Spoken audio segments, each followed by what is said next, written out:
Shalom, Israel. Shalom, shalom. Brother Naquam, watchman for Israel, coming back at you with these precepts. And another cold cut to give it, of course, our honor and glory to Yahweh by Shema Mashiach, Malak Rashad.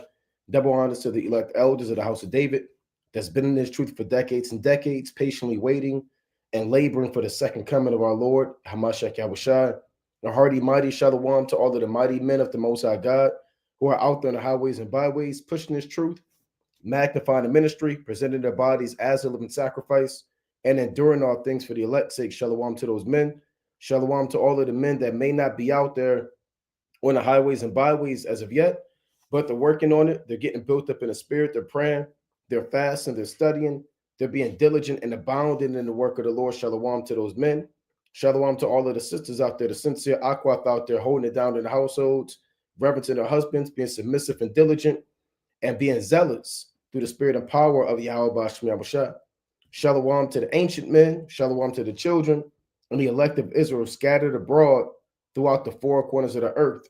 And shalom to everybody tuning in live through the spirit and power of Yahweh Bashmi Yahushua on another Shabbat. Don Israel, Vernon Brody, Brother Azariah, shalom, King Quadan, Nigel Blends, M. Williams, Benjamin Youngwolf, shalom, HBK Ent, Juan, Figura, right? Jadis Delphius, Taylor C, and Yasha Allah 12 Yakad, striving to be that Proverbs 31 woman, Ainan, Shalom King, Shamar, and everybody else tuning in and that will tune in, Lord willing. This is Midnight Sabbaths, Armageddon, the Syrian war, and the kings of the East. If you've been watching, all hell is breaking loose in the so-called Middle East. You have prophecy unfolding regarding what's going on between Russia, Syria, Turkey's involved, the state of Israel is involved, Iran is involved, Babylon the Great, they're involved. They're involved in every damn war. So you have this massive tension going on in the Middle East. And if you don't know, that means that's because you're not watching. If this is new information, right? Let's pull this up. Syrian civil war. If this is new information to you and you've never heard of the Syrian civil war, well, first and foremost, and we're going to go into it and show this in prophecy and what this means regarding the future of Armageddon, which is an inevitable battle that the Most High set up, the final battle in World War III between Yahweh Shai, Michael the Archangel, and the holy angels, and against these nations and their armies that will take place in the so-called Middle East. So you have Syria in a state of civil war. We'll put it like that, in a state of civil war, and many global nations are getting involved, right? Many nations are getting involved in Syria, right? So let's go to the book of Second Ezra, right? Second Ezra. So one, we're going to go through it tonight, and we have to stay in tune with these prophecies. It's very important to keep watch, right? It's very important to keep watch and to have a particular understanding of global events, foreign policies, geopolitics, diplomacies, military alliances, organizations. Is very good to be in that spirit because it helps you understand what the Most High is doing on the earth, right? Second Ezra, the 16th chapter in verse 1. Woe be unto thee, Babylon and Asia. Woe be unto thee, Egypt and Syria. So the Lord said death and destruction unto Babylon. You had an ancient Babylon, which was what? Iraq. But now you have a modern day Babylon, the daughter of Babylon, which is America. Babylon the Great, the city of confusion. The Lord, these are major powers that are going to be involved in World War III. Them and their allies, Babylon, all of Asia is going to be involved. That includes China. That even includes Russia. Russia's on the continent of Asia. That includes Turkey. That includes Japan. It includes Iran, Iraq, Saudi Arabia. Those so-called Middle Eastern countries are part of Asia. Woe be unto thee, Egypt. Egypt's going to play a major role. They're allies with Russia, right? And Syria. So Ezra was prophesying about the destruction, the civil wars, and the tension that you see going on in Syria right now. And Syria is an ancient land. It is an ancient land that actually goes back to the sons of Shem. right? Remember, Shem had his 5 sons: Arphaxad, Lud, Elam, Ashur, right? And the Rum. He had his 5 sons. Now, when you read verse 2, it reads, gird up yourselves with cloths of sack and hair, bewail your children, and be sorry, for your destruction is at hand. And this wasn't at the time of Ezra, right around 450 BC. The destruction at hand is the destruction going on now, and that's going to continually escalate all the way up until the return of our Lord Yahushua. And so these people, if you're looking for things to de-escalate, if you're looking for things in Syria and in the Middle East to go back to a state of peace and serenity, and everybody, leaves their armies out of the land and they go back to their land and they set up gardens and flowers and cucumber gardens and it becomes a utopia. If you're looking for that to happen in the Middle East, then you haven't read your Bible. There will never be peace in that land. There will never be peace in that region. The Lord said, yet destruction is at hand. They play an integral role in end time prophecy. And 2nd Ezra, the 16th chapter, speaks expressly about the end of the world, the end of an age where these nations have authority, jurisdiction, and power over the sons of men and the sons of God. Verse 3, a sword is sent upon you, and who may turn it back? A fire is sent among you, and who may quench it? Now, when it says a sword is sent upon you, and a fire is sent among you, it's not an actual sword that fell from the third heaven. When it says a sword and a fire is sent among you, what the Most High is actually letting you know is that there are demons, there are angels that he has sent from the third heaven to work on the minds of world leaders to turn themselves one against another in that region, right? How do you know that? Let's go to the Ecclesiasticus. Let's actually open up another 16:11, and let's go to Ecclesiasticus, the 39th chapter, about the sword being sent. Everything you see going on in Syria is going to lead up to Armageddon, and everything you see going on the earth right now is being orchestrated by the Almighty God, Yahweh Ba'ashem Yahushua, right? Now we read in 2nd Ezra that a sword is sent among you, and a fire is sent among you. Those are actual spirits that the Most High is sending, right? How do you know that? Ecclesiasticus chapter 39 and verse 28.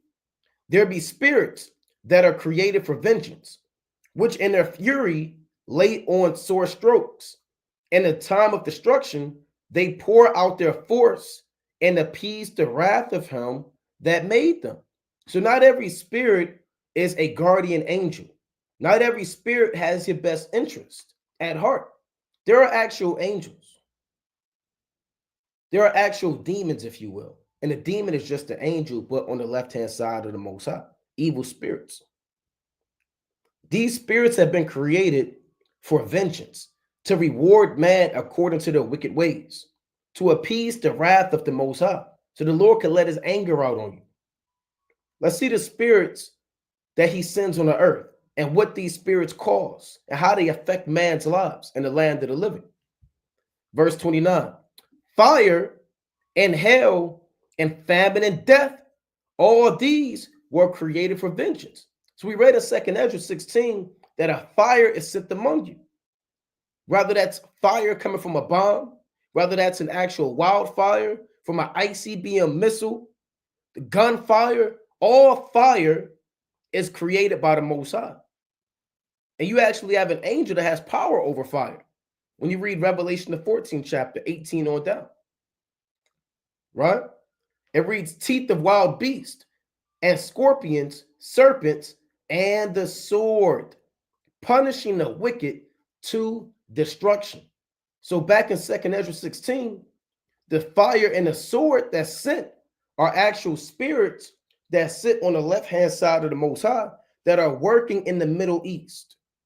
They've been sent by God to work on the minds of generals, politicians, world leaders, citizens, the government, to cause massive civil war and unrest which is ultimately going to pull these nations into a global conflict that's going to be uncontrollable. Right? Let's read on in 2nd Ezra 16:5. Plagues are sent unto you, and what is he that may drive them away? So nobody's going to be able to march their way out of Armageddon. Nobody's going to be able to sign a petition to get out of Armageddon. Nobody's going to be able to de-escalate what the Most High has escalated. How are you going to quench with the fire the Most High started? You're saying the damn, oh, you left the stove on, or this is an electric fire, a grease fire. This is a fire done by the Most High. Can't nobody put that fire out. The Lord declared war. Who are you to try to hinder this work? So the Lord said, woe be unto thee, Babylon and Asia. Woe be unto thee, Egypt and Syria. So you have all hell breaking loose right now in Syria. And ultimately, in time to come, this is going to lead to the battle of what the Most High calls the Battle of Armageddon. Now, why Syria? Let's pull up a map of the Middle East. For brothers that don't know what's going on, you have the Syrian civil war going on, and Russia is involved. Iran, Hezbollah, Lebanon, the state of Israel, America. They have support, or they have supported military factions in Syria. The Syrian Democratic Force. So America, they have soldiers out there. Russia has bombs being dropped out there. So this thing can really go down, man. Right? And rather it goes down soon or it goes down in time to come, the point of the matter is it's going to go down. Right? It's going to go down. Now, let's pull this up. This is a right, so-called map of what they call the Middle East. Right? Map of the so-called Middle East, and you see this region of global tension. Right? And everybody's wondering, how come there's no peace in the Middle East? That's always the number one question. Why are there always wars? Why did you have the Persian Gulf War? Why did you have the Iraqi War, the Afghanistan War? Right? Why are there civil wars in Syria? You know, why is there always tension in this region? Well, first and foremost, we already went into how the Most High has spirits out there. Now, there's an actual, first and foremost, there's an actual principality over the Middle East. So there are actual high-level forces of spiritual activity that take place on a day-to-day level. So there are legions of spirits that operate that region behind the scenes. And no, CNN is not going to pick that up on camera. The British news network, they're not going to pick that up, right? RT News, they're not going to pick up these angels. But again, like we read in Sirach 39, there are actual spirits out there. There are angels bound up in the great river Euphrates.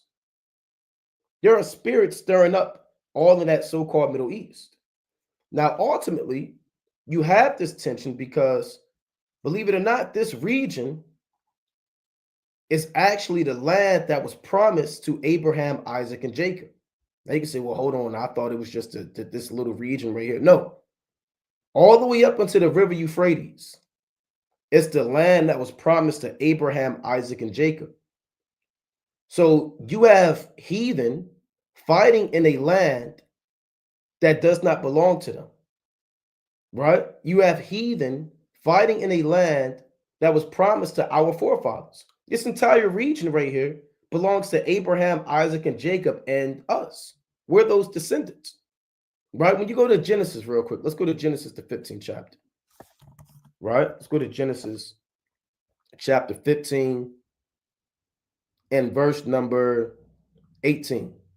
It reads, and that same day, Yahweh made a covenant with Abram, saying, unto thy seed have I given this land, from the river of Egypt unto the great river, the river Euphrates. So from the Nile River, that's the river of Egypt, unto the great river, the river Euphrates, is our boundaries. That is our initial boundaries. Here's the Nile River. So we have all this land. We have this entire peninsula. We have the land of Jordan. That land of Lebanon belongs to us. This land up here belongs to us, of Syria, all the way up into the river Euphrates. That's all our land that the Lord told Abraham he's going to have. Stop looking at the land of Israel and this small piece and thinking that's all that Yahweh Bashmi Abishai has in store for you, man. That's not our true boundaries. And that's why the IDF, the state of Israel, they're looking to bomb Lebanon and get into Syria because they're trying to take over the land that the Lord promised to our forefathers, Abraham, Isaac, and Jacob, right? Those are the true boundaries. So you're going to have this political tension in this land because that land ultimately belongs unto the sons of God, right? This land ultimately belongs unto the sons of God. This is Deuteronomy chapter 11 and verse 23. Then will Yahweh, Bashmi Abishai, drive out all these nations from before you, and ye shall possess greater nations and mightier than yourselves. So the Lord said, we're going to take the Canaanites down. We're going to possess greater nations. We're going to take down the Syrians, the Moabites, all those neighboring so-called countries. Verse 24, every place whereon the soles of your feet shall tread shall be yours, from the wilderness and Lebanon, from the river Euphrates, even unto the uttermost sea shall your coast be. So from the wilderness in Lebanon to the river Euphrates, even unto the uttermost sea, all the way towards the Mediterranean. That's our coast. That's our boundaries, right? All the way up here. Now, again, this is why you have so much tension right there, because that is a land promised to the sons of God. Now, remember, when Jacob was in the land of Israel, he called that land the gate of heaven, right? He actually called that land the gate of heaven. Let's go to Genesis chapter 28.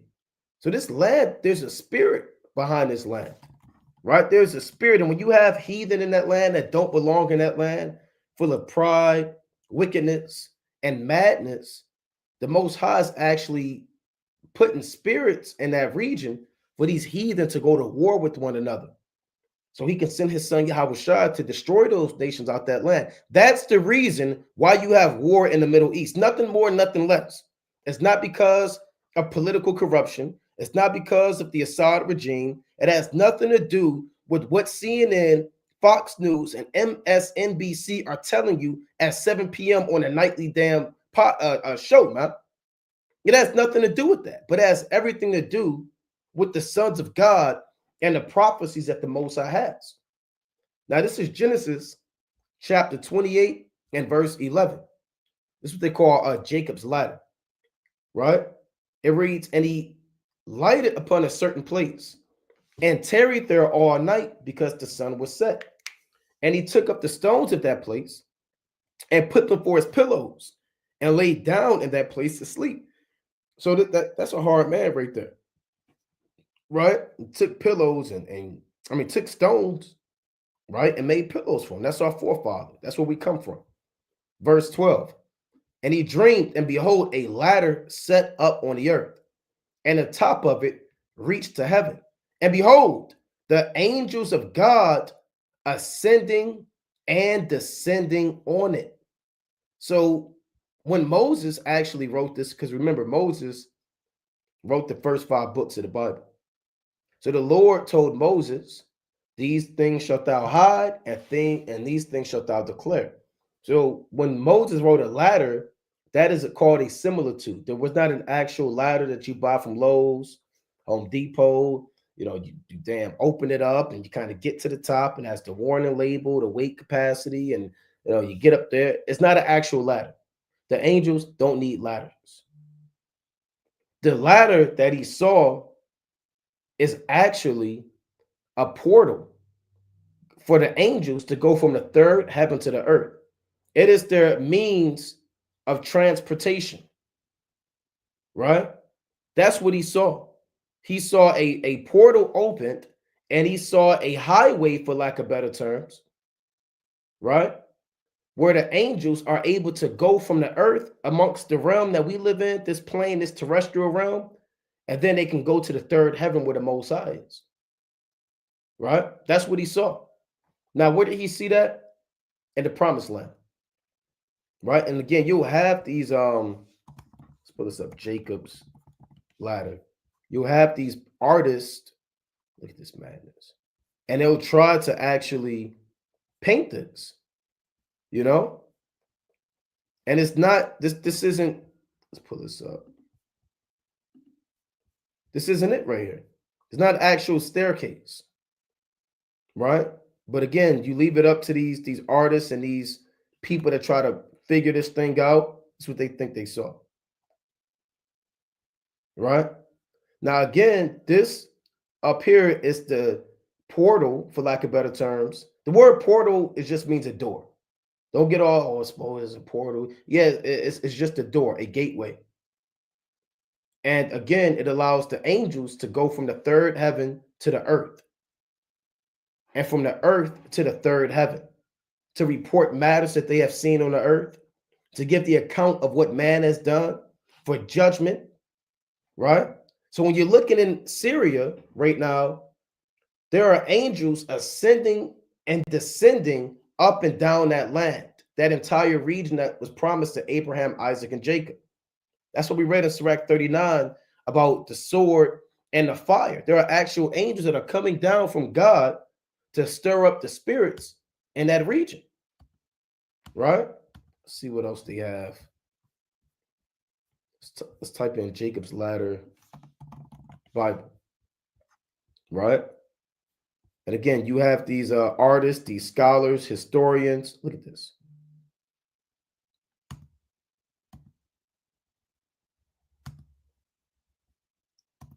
Right? So that's why you can't leave it up to Christianity to break this down, because they'll make it all sodomite and white supremacy and freakism. All right. So we're going to finish this regarding Jacob's ladder and what's going on in Syria. All right. So let's finish this. Genesis chapter 28 and verse 13.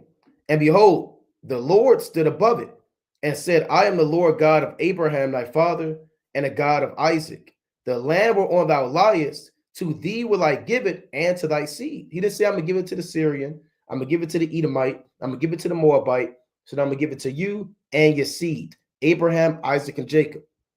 And thy seed shall be as the dust of the earth, and thou shalt spread abroad to the west, and to the east, and to the north, and to the south.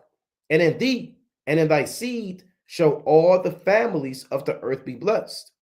And behold, I am with thee, and will keep thee in all places whither thou goest, and will bring thee again into this land, for I will not leave thee until I have done that which I have spoken to thee of. It reads, and check out what Jacob said. And Jacob awaked out of his sleep and said, surely Yahweh is in this place, and I knew it not. So the Lord is in that place. The spirit of the Most High is heavy in the Middle East. The spirit of Yahweh Ba'Shem Yahushai is mighty upon that region, going up into the river Euphrates, from the Nile River up to the river Euphrates. And this is what the people don't know. They don't know that the Lord is in this place. They don't know they're up and down the Holy Land. They don't know that they're dropping bombs, destroying children, hospitals, robbery, and murder, all in the Lord's place, man. Surely the Lord is in his place, and I knew it not.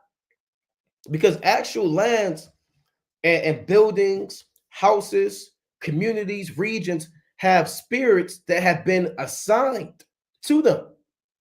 The Lord has assigned particular regions to angels and demons to govern, to rule over.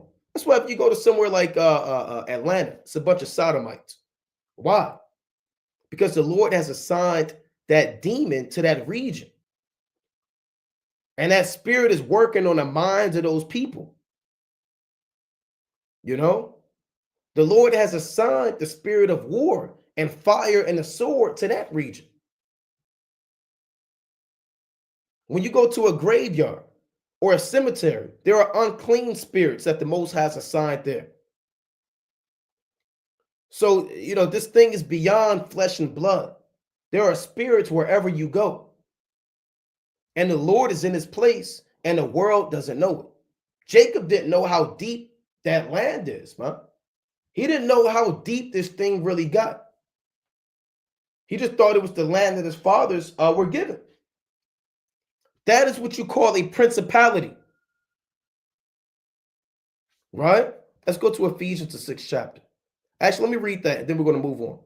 Right? Let me read this again. Genesis 28:16. So we have to give, as the sons of God, the Israelites, the spiritual background and the understanding behind geopolitics, behind these wars, and why things are what they are. And Jacob awaked out of his sleep, and he said, surely Yahweh Ba'ashem Yahushai is in his place, and I knew it not. And he was afraid and said, how dreadful is this place?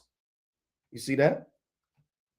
This is none other but the house of God, and this is the gate of heaven. So that land ain't a land just to be freaking off on, huh? You just tread down, and you can smoke cigarettes like Amalek. You can have Pink City. You can have children being destroyed, rape, robbery, and murder. Esau's in the damn land with the Syrian democratic force. Russia's in the land. That's that region that we pulled up. This is not a region for you to just think you could do what you want to do. The Lord is in his place, and they know it not. This is none other than the house of God. These are the boundaries given to Abraham, Isaac, and Jacob. And he said, this is the gate of heaven. Now, a gate, like we always go into, a gate it serves really three purposes, right? It serves as a boundary for people not to cross that line. It also serves as a means to enter and a means to exit, right? So that region is a hotspot, a headquarters, for lack of better terms, for the angels of God, where they ascend and descend on the earth. That's why a lot of the spirits, they ascend from the east, right? Like when you go to Revelation, the 7th chapter, right? This is Revelation chapter 7 and 2. And I saw another angel ascending from the east. Why from the east? Because he's coming from the gate of heaven, from the house of the Lord. He's coming from that land of Israel. He's not coming from the west. He's not coming from down south. He's coming from the east, having the seal of the living God. And he cried with a loud voice to the four angels to whom it was given to hurt the earth and the sea. Right? So again, we're showing you that first and foremost, what's going on in that land is war, confusion, and bloodshed. First and foremost, because that land does not belong to those foresaid individuals. And second of all, that land is the house of the Most High. Those are the boundaries given to the sons of God. It is not to be trifled, invaded, pillaged, and plundered by heathens. That is a principality. That's why when you put when the Most High took those heathen during the time of the Syrian Empire and put them in that land, then the Most High take wild lions and slay them, right? Because they didn't know the manner of the God in that land, right? This is 2 Kings chapter 23 and verse number 25.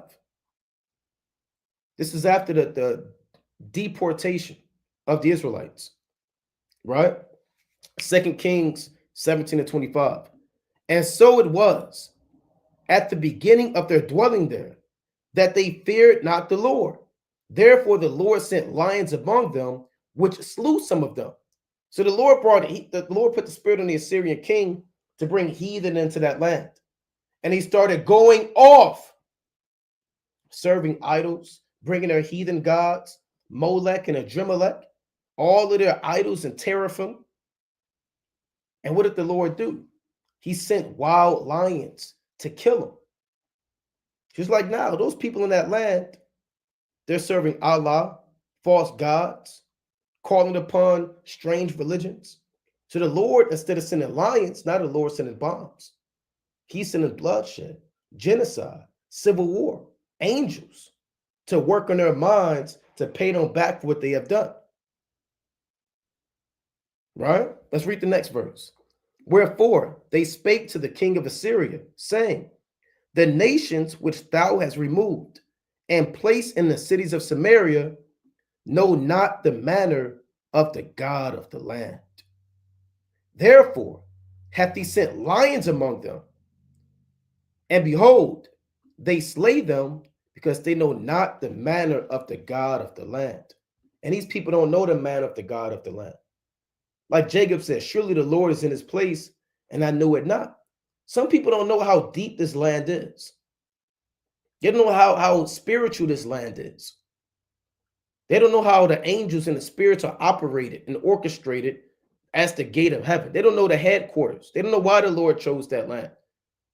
Some people don't know what the hell is actually going on, man, and why you have the tension that you have. They don't know the manner of the God in the land. Right now, let's go to, I want to get this definition of a principality. Right? Let's pull this up. Right? That's a word that, brothers, you may be familiar with. Then we're going to actually kind of go into this. See, we have to break this down spiritually and then kind of go into why it's happening physically. Right? Often we can break down physically and show what's going on in Syria and talk about the missiles and talk about the actual bloodshed and destruction, but we have to break this down from a spiritual level first, right? Principality.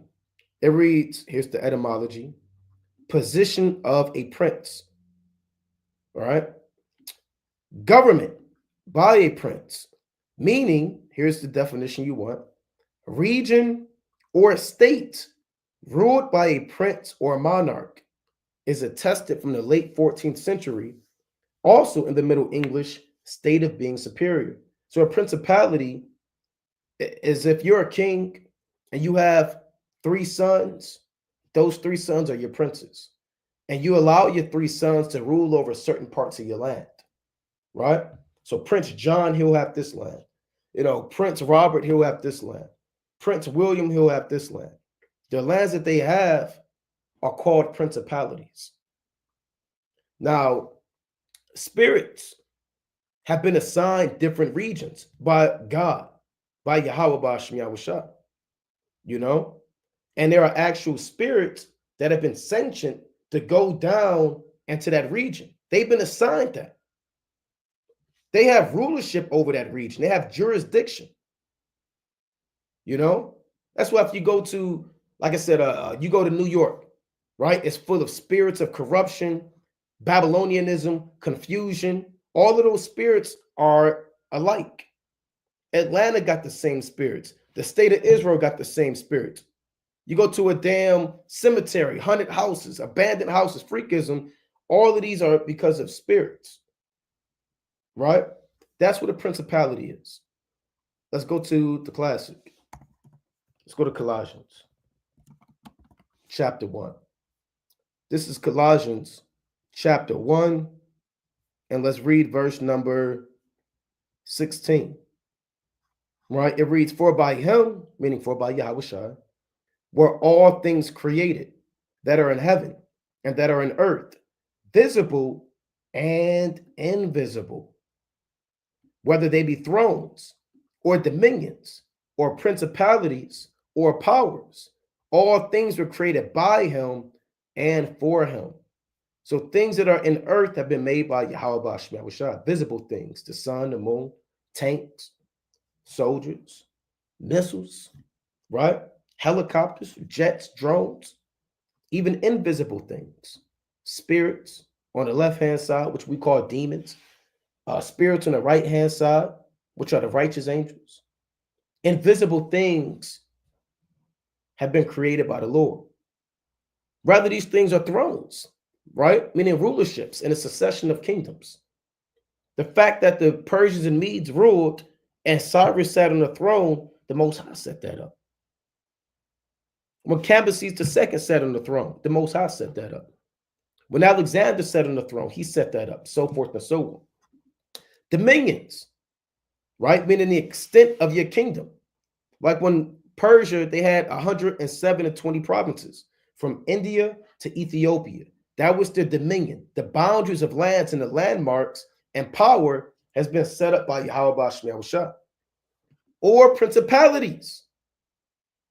Even principalities have been set up by the Almighty God. Now let's go into this word in the Greek. We read it in the etymology, right?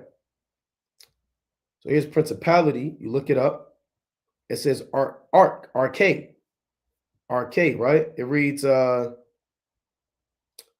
first place. I'm trying to get the right definition.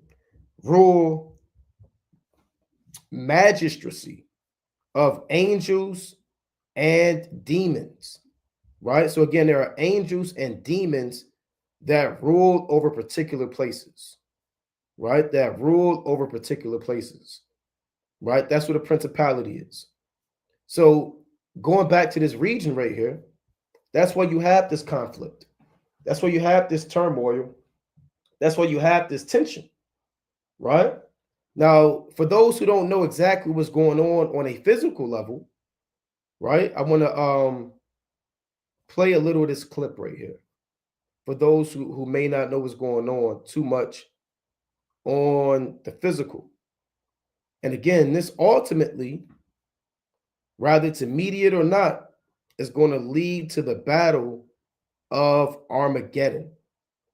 It will lead to the battle of Armageddon.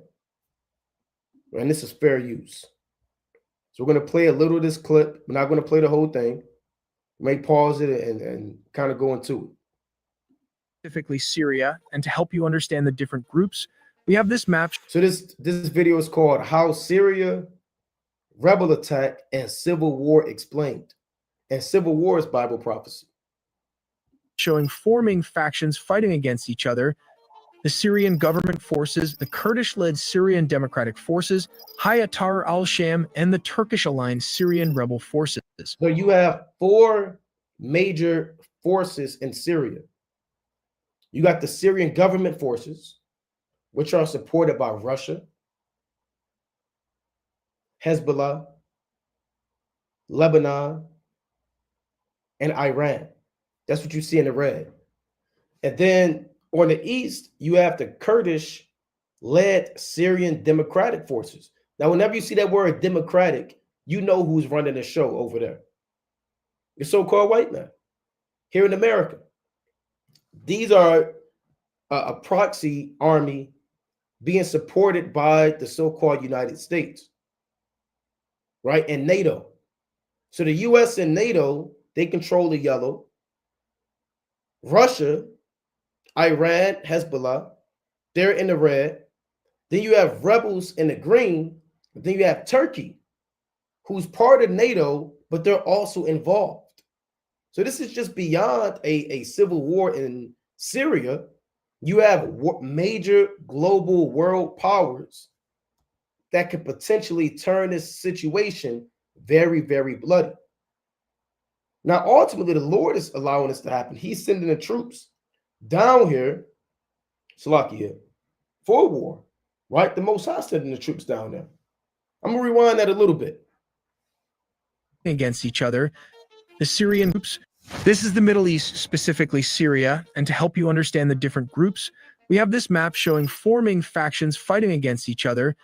The Syrian government forces, the Kurdish-led Syrian Democratic Forces, Hayat al-Sham, and the Turkish-aligned Syrian rebel forces.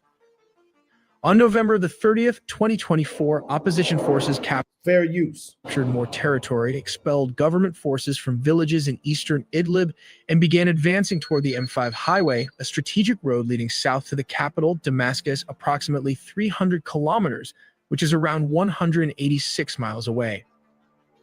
As we all know, it is no secret that the Syrian government forces relies on Russian military equipment, from tanks to artillery shells, not to mention the Air Force from MiG-29 to helicopters. So they're telling you that the Syrian government is supported by Russia, right? It's supported by Russia. This is what you call a proxy war or a proxy army, right? Let me actually get that definition real quick. I'm gonna pull that back up first, right? Or afterwards, rather.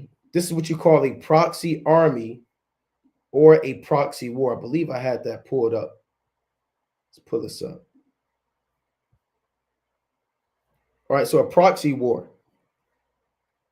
It reads, in political science, a proxy war is an armed conflict where at least one of the belligerents is directed or supported by an external third-party power, right? So the government, although Syria is in control and it's called the Syrian government, they really don't have any damn control because all of their strength, they get it from Russia. So then you have America, who also has a stake in the land of Syria. All of the oil reserves and the natural resources, United States, Babylon the Great, they have their army there. They have their own proxy army, the Kurdish forces. Turkey has their own forces. So Syria is being pulled by multiple puppeteers to bring them together for war, right? It reads, in the term proxy war, a belligerent, which is someone who's involved in that war, with external support is the proxy. Both belligerents in a proxy war can be considered proxies if both are receiving foreign military aid from a third-party country, right? So you have a proxy war going on out there in Syria, and they're being controlled by Esau. So let's go back to this clip, right? Let's go back to this audio and this video concerning what's happening out there in the land of Syria. And again, we already went into this is a spiritual region right here. This is a very spiritual region from the Nile River up to the river Euphrates. From tanks to artillery is around 186 miles away. As we all know, it is no secret that the Syrian government forces relies on Russian military equipment, from tanks to artillery shells, not to mention the Air Force from MiG-29 to helicopters, while the rebels primarily use pickup trucks and tube-launched missile or tow missiles to fight against tank. More details all in the video ahead. To provide a clearer, complex, and fragmented conflict, it is crucial to understand the territorial control among the key players, each backed by varying external powers and ideologies. The Syrian government forces, marked in red on many conflict maps, represent the Bashar al-Assad regime's primary military apparatus. These forces are supported by the National Defense Forces, a pro-government paramilitary group. So the National Defense Forces are really supported by Russia, Hezbollah, and Iran. They receive weapons, tanks, jets, missiles, etc. So when the Lord said he's going to gather all nations to the valley of Jehoshaphat, it's really starting now due to these proxy wars in Syria. Russian artillery, if I'm pronouncing that correctly, tanks, equipment, bullets, guns, jets are already down in that region. America has their same things down in that region. The Assad regime also benefits from the significant backing of Russia, Iran, and Hezbollah. See that? Russia. The Assad regime also benefits from the significant backing of Russia, Iran. So Russia, Iran, and Hezbollah, like we always go into, that is called your RSII alliance. That is called your RSII alliance. That is their military joint intelligence organization, right? Let's pull this up real quick. We go into this often. Russia, Syria, Iran, Iraq coalition. That's why Russia supports the Syrian defense. That's why Iran has their support. So this Syrian civil war is not just Syria. you have global world powers who have something at stake. So the RSII coalition, also referred to as the 4+1, in which the +1 refers to Hezbollah, is a joint intelligence sharing cooperation between opponents of the Islamic State with operation rooms in Syria's Damascus and Iraq's Green Zone in Baghdad. Right? So you have these membership with Syria, Russia, Iraq, Iran, and Hezbollah. The Bible calls and speaks of the kings of the East. When you read Revelation, the 16th chapter, it speaks about the kings of the East. And the RSII alliance is a military alliance that biblically you read about as the kings of the East. Now, China's part of that in the grand scheme of things with the SCO and, their political side of BRICS and things of that nature. But a strong military alliance, a strong core of the kings of the East is your RSII alliance. They play a pivotal part in Bible prophecy. Right? Now, you may say, well, who's the kings of the East, right? Let's go to Revelation, the 16th chapter. Right? Revelation chapter 16. This is the book of Revelation, chapter 16 and verse number 12. And the sixth angel poured out his vial upon the great river Euphrates, and the water thereof was dried up, that the way of the kings of the East might be prepared. So you'll see biblical terminology. You have to match it in prophecy with modern day terminology. Like the 10 horns. The 10 horns is NATO in the EU. The beast with 2 horns like a lamb that speaks as a dragon, they're the United States of America. You read about the RSII alliance, the SCO, which is the Shanghai Cooperation Organization. You read about these things. Those are your kings of the East. Why are they called the kings of the East? Because they are the powers of the East. You have Western civilization and Western powers, and now you have the Eastern powers. Now we just went into how this was on the recent cold cut on current events Q&A, how even the world leader of Turkey, they're coming out and saying that Western civilization is going to fall and that the East is going to be the new ones in power. They came out and said that. So again, these are your kings. Now you may call them prime ministers, presidents, if you will. But in the ancient world, they didn't have presidents. During John's time, they didn't have prime ministers, congressmen. They had ancient kings. So Vladimir Putin is a king. The Russians used to call their people kings, Tsars. Peter the Great, Ivan the Terrible.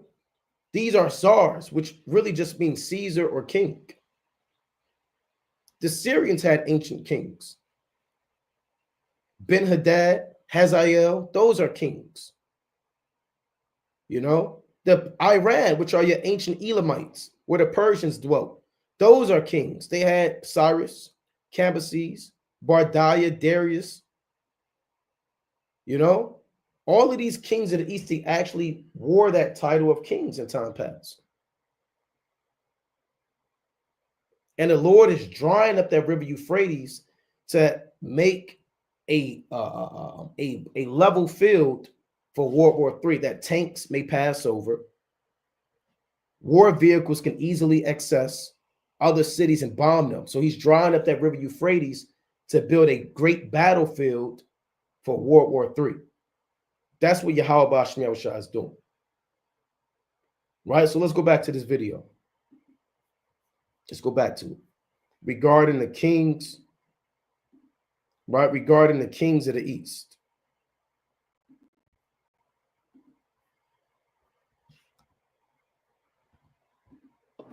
These forces are supported by the National Defense Forces, a pro-government paramilitary group. The Assad regime also benefits from the significant backing of Russia, Iran, and Hezbollah, whose combined efforts have fortified and sustained its control over large swaths of territory. Because Syria is a hot spot, man. It is a hot spot. on the earth. particularly in central and western Syria. The Syrian Democratic Forces, SDF, represented in yellow, consists largely of Kurdish fighters. This group, backed by the United States, represented in yellow, consists largely of Kurdish fighters. This group, backed by the United So you got the United States, they're involved. So this thing can get potentially bloody, man. It can get very bloody. The Syrian Democratic Forces are backed by the beast. They're backed by the beast. So when the Lord said he's going to gather, and we're going to get that precept, you know, we're paraphrasing Joel, the 3rd chapter. When the Lord says he's going to gather all nations into the valley of Jehoshaphat, which is technically not Syria, but it's that region surrounding the land of Israel, you see it playing out now through proxy wars, through weaponry, you know, through embassies and military bases being put into these different lands. And America's every damn where, man. What the hell are they doing in Syria? The Syrian Democratic Forces. They don't need to be in that land. They're the bad guys. The Syrian Democratic Forces are the bad guys. When you watch media, the Western media, they portray the Assad regime and these rebels as terrorists. They're likened it to Al-Qaeda, the Taliban. They're the worst people to ever walk the earth. They murder children, they behead women, they kill men. But the true enemy are the Syrian Democratic Forces, backed by the beast. And what the hell are they doing in that land?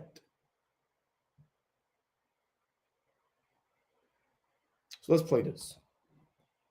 SDF, represented in yellow, consists largely of Kurdish fighters. This group, backed by the United States, controls much of eastern Syria, including areas rich in oil reserves. Now you heard what he said. He said they control much of eastern Syria, especially the lands that have oil reserves. Isn't that a coincidence? Let's play that one more time. SDF, represented in yellow, consists largely of Kurdish fighters.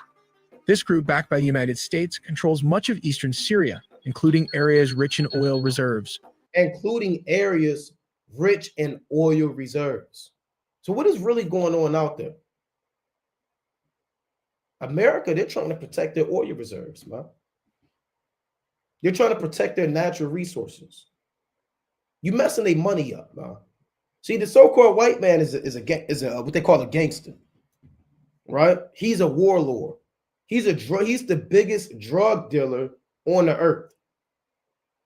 And he goes to war over money. Stop thinking he's going to war over weapons of mass destruction. Stop thinking he's going to war because of Saddam Hussein and all of this madness. This stuff is about money. It's about oil. It's about power. It's about money. That's all it's about. Who can control the most money and the most resources in his land?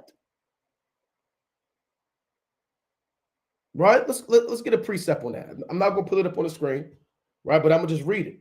That's how these global wars always start. Right? That's how these global wars always start. And all you nations, you get in bed with America. That was their first mistake. America probably promised them the use of the dollar through the IMF, loaned them a couple dollars, built up some of their stuff, gave them weapons. They said, look, we want this land where the oil's at.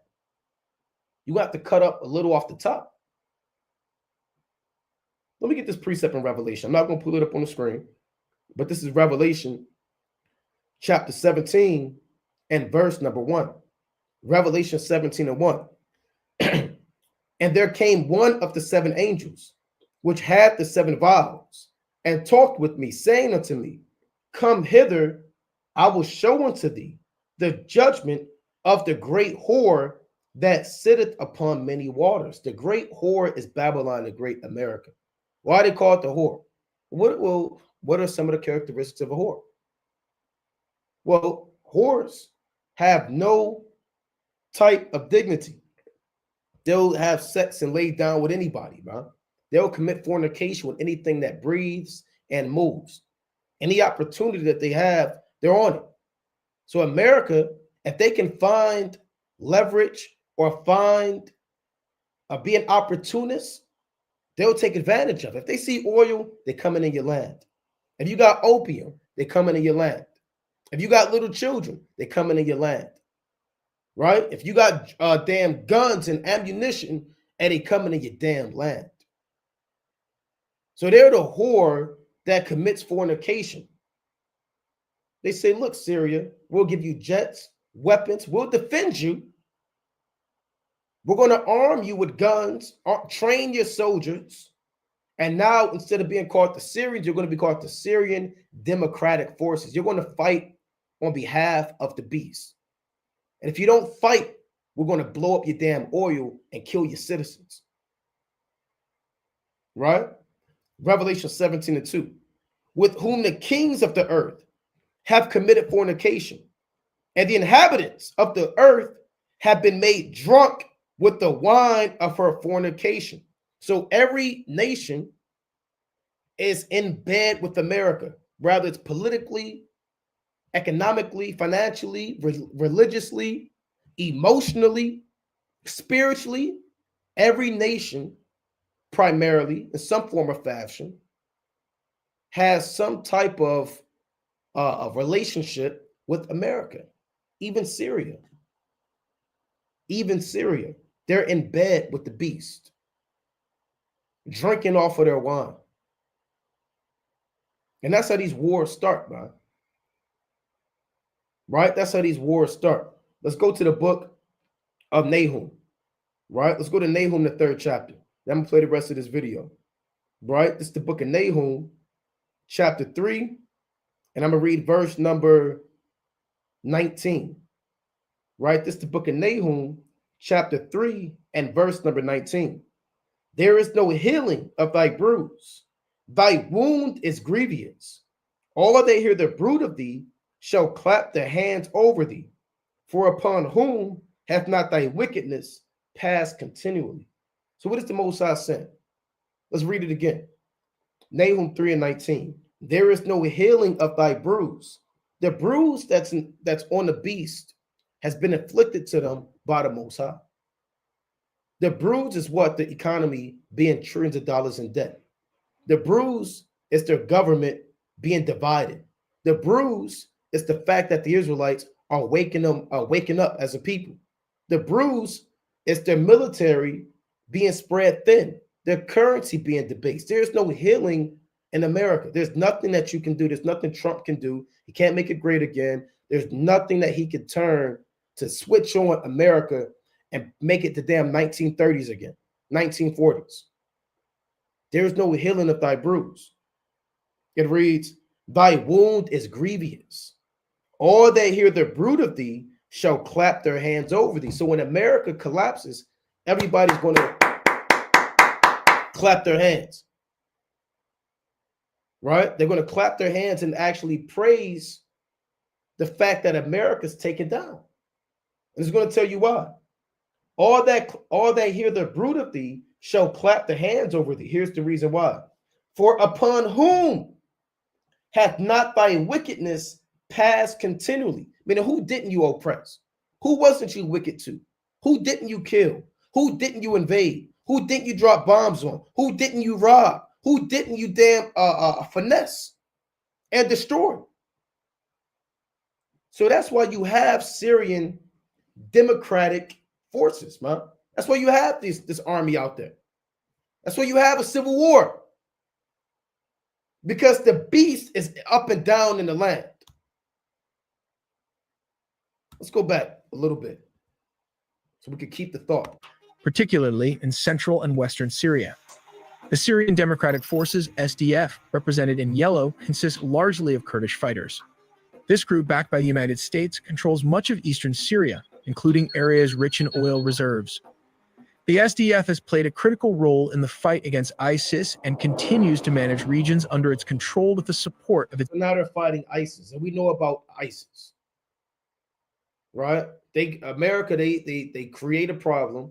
They fund so-called rebels. They create rebels. They train them, and then they go to war against them to have a reason to stay in that land.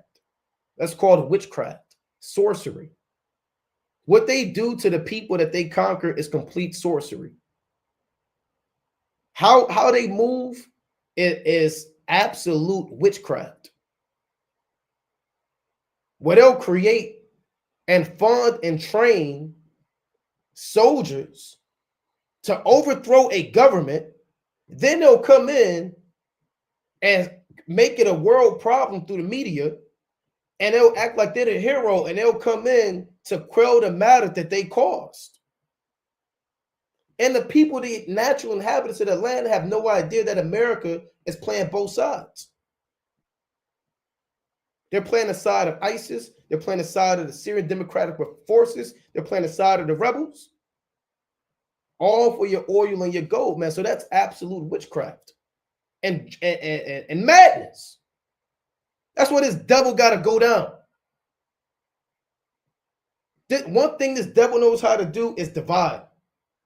He did it to us. Willie Lynch put the old against the young, light skin against the dark skin, this man against that man, divide the families. One thing this devil knows how to do is sow discord.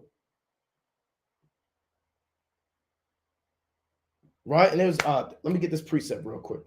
Right? This is Habakkuk. I'm gonna play the rest of this, but I gotta get these precepts. I hate this damn devil. Right? Well, you know, don't hate them. You gotta love them. We don't love them, huh? Oh, it's the Sabbath day. Maybe you shouldn't say that. Hey, our forefathers went to war on the Sabbath day. Read the book of First Maccabees. They said, if we don't go to war on a Sabbath day, we'll be rooted out the earth. This is Habakkuk chapter 2 and verse number 15. I'm going to actually put this on the screen, right? This is Habakkuk, the second chapter, and I'm going to read verse number 15, right? Concerning how this devil gets down. We read Nahum, the third chapter, right? We read Revelation. This is Habakkuk chapter 2 and verse 15. Woe unto him that giveth his neighbor drink, that putteth a bottle to him, and maketh him drunken also, that thou mayest look on their nakedness. And that's what this devil do, bro. He'll force you to drink. He'll force you to accept democracy. He'll drop his soldiers off and say, hey, look, we here. Here's the terms. Get down or lay down. Like this damn, what was that? State property, man. You know, get down or lay down.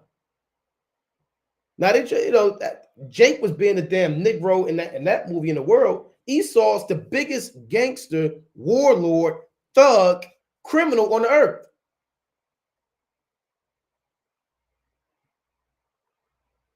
And he get these nations drunk. Like I said, he'll play both sides.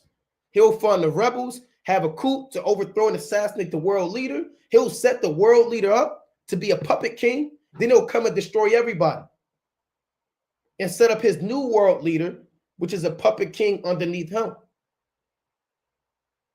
and take over all your damn resources. It's one thing to ask a brother to drink. It's another thing to force a man to drink. And they're making you drink their philosophies. They're making you drink their religion and their politics so they can get naked. And instead of being the ancient Syrian kings like Hazael, Ben-Hadad, Rezin, now they're the Syrian Democratic Forces. They're drunk. They're drunk. They're getting people drunk that they can see them in sin. Right? Thou art filled with shame for glory. Drink thou also, and let thy foreskin be uncovered. The cup of Yahweh's right hand shall be turned unto thee, and shameful spewing shall be on thy glory.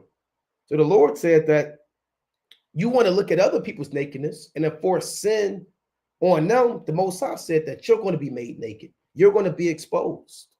All of your tactics are going to be exposed. All of your philosophies are going to be exposed. How you invade, rape, rob, and murder. Your foreskin is going to be peeled back. You uncircumcised devil. And everybody's going to see your secret parts. That's what the Most High said. You're going to be exposed. As if a man pulled back your damn foreskin of an uncircumcised heathen, and everybody was witnessing to your most secret parts.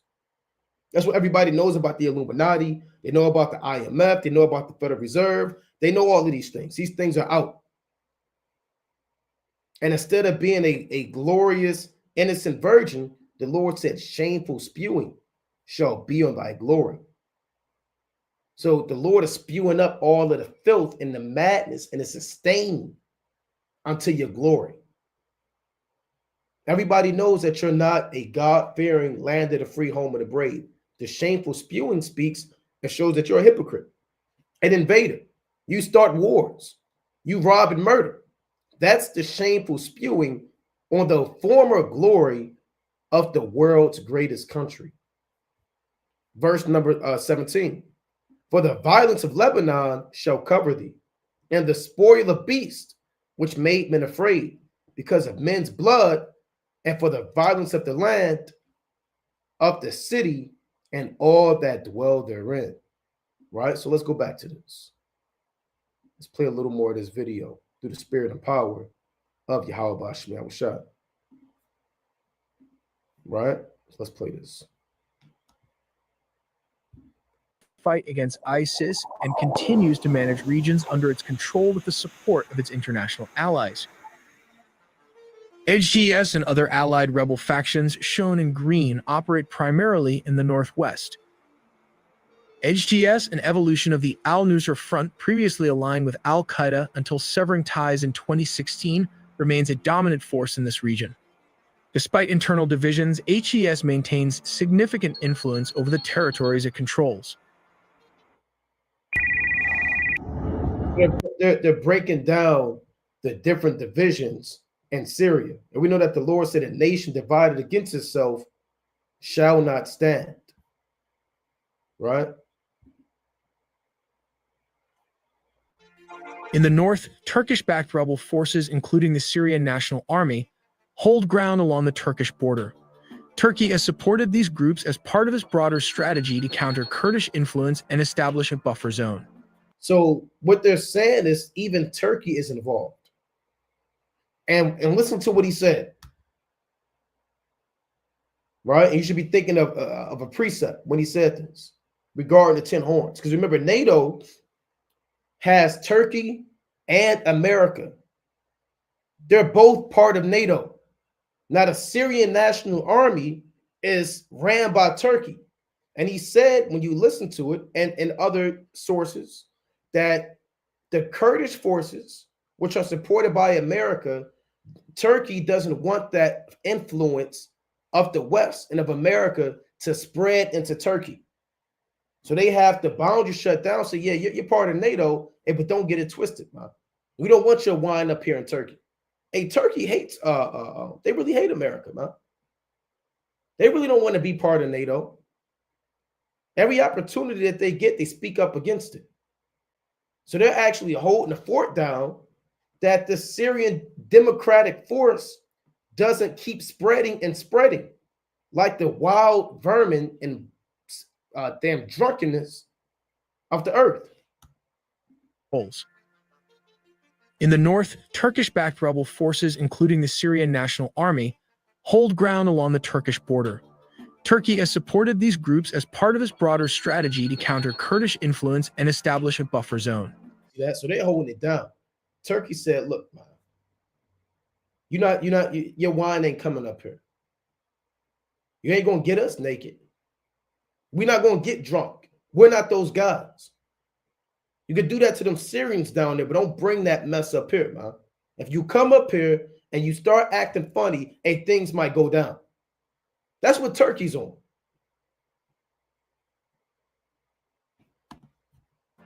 These areas, often marked in different shades of green, reflect Turkey's active involvement in the Syrian conflict. Meanwhile, these patches, the Islamic State or Daesh-dominated territory, still persist in some isolated desert regions, a stark reminder that the group's threat has not been entirely eradicated.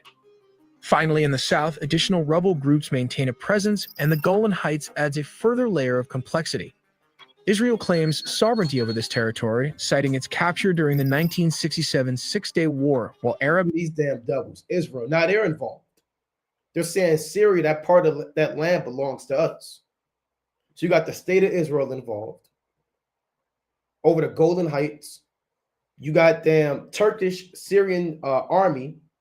You have the Syrian Defense Force. You have the Syrian Democratic Force. Syria, this is just all of these nations. It reminds me of how when you look at those old political cartoons, how they divided up Africa with the Germans and the Dutch and the Portuguese, the English and the French. That's what they're doing to Syria. They're just getting violated by all these nations. They're like the new Africa.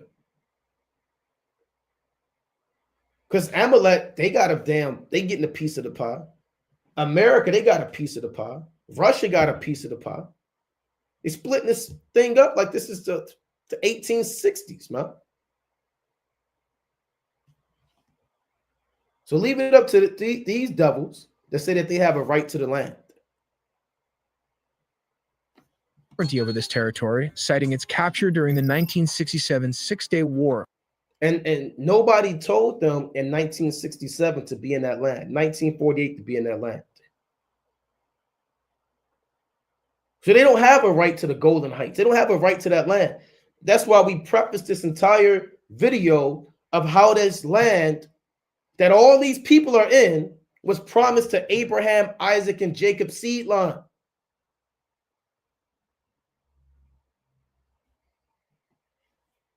While Arab nations and the broader international community often regard it as occupied territory. Understanding these dynamics is key to grasping the intricacies of Syria's civil war. If you have any thoughts or additional questions about the situation, feel free to share them in the comment section below. I'm going to play a little more of this video. I'm not going to play the whole thing. I'll play a little bit more. On November 27, Syrian opposition armed groups launched a sudden and audacious offensive that took many by surprise. This operation was spearheaded by Hayat Tahrir al-Sham, commonly abbreviated as ATS. Known for its strategic capabilities, HTS and its allied rebel forces in northwest Syria swiftly advanced through the western countryside of Aleppo.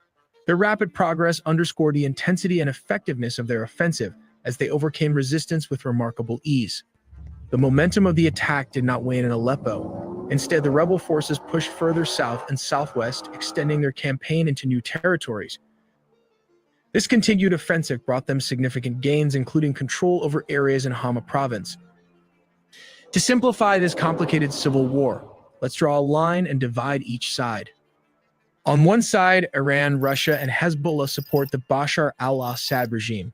So that's like we were saying. He's breaking it down in simple form. On one side, Iran, Russia, and Hezbollah support the Iran, Russia, Hezbollah. We went into Revelation, the 16th chapter, where these are the kings or countries that are part of the kings of the East. Russia, Iran, and Hezbollah, they support the government, the Assad regime. Bashar al-Assad regime. On the other side, the U.S. government supports the Kurds. So you got, again, if you got Russia, Iran, Syria, this thing can get bad. This thing can get bad.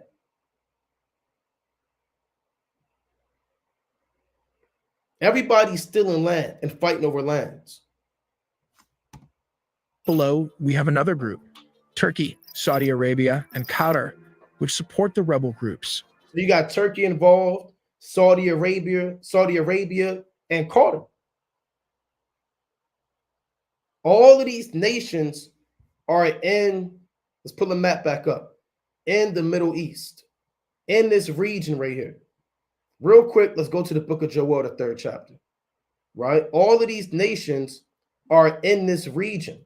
Why? Because the Most High, he's drawing them to this region, right? First, let's go to 2nd Ezra real quick. We're going to go back to that video, but let's go to 2nd Ezra, 15th chapter. And why Syria? Right, well, first, let's read 2nd Ezra. It's like in chapter 15 and verse number 20. It reads, "Behold, said the Most High, I will call together all the kings of the earth to reverence me, Because remember, the Most High is controlling this. He's a mastermind. The Lord has split up Syria like a piece of pie. America, they have a region. The Lord put Russia down there. He got Saudi Arabia involved. He got Turkey involved. He got the 10 toes beefing. The 10 horns beefing. This is a master chess move by Yahweh Ba'ashem Yahushua, right? And this is so people can know that he's controlling this thing. It reads, which are from the rising of the sun from the south, from the east, and Lebanon, to turn themselves one against another and repay the things that they have done to them. That's why they're fighting. They're turning one against another. That's called a civil war. That's a proxy war. Russia's turning against America. The Kurdish people being supported, or the Syrian democratic forces, they're beefing with Turkey. And Turkey's part of NATO.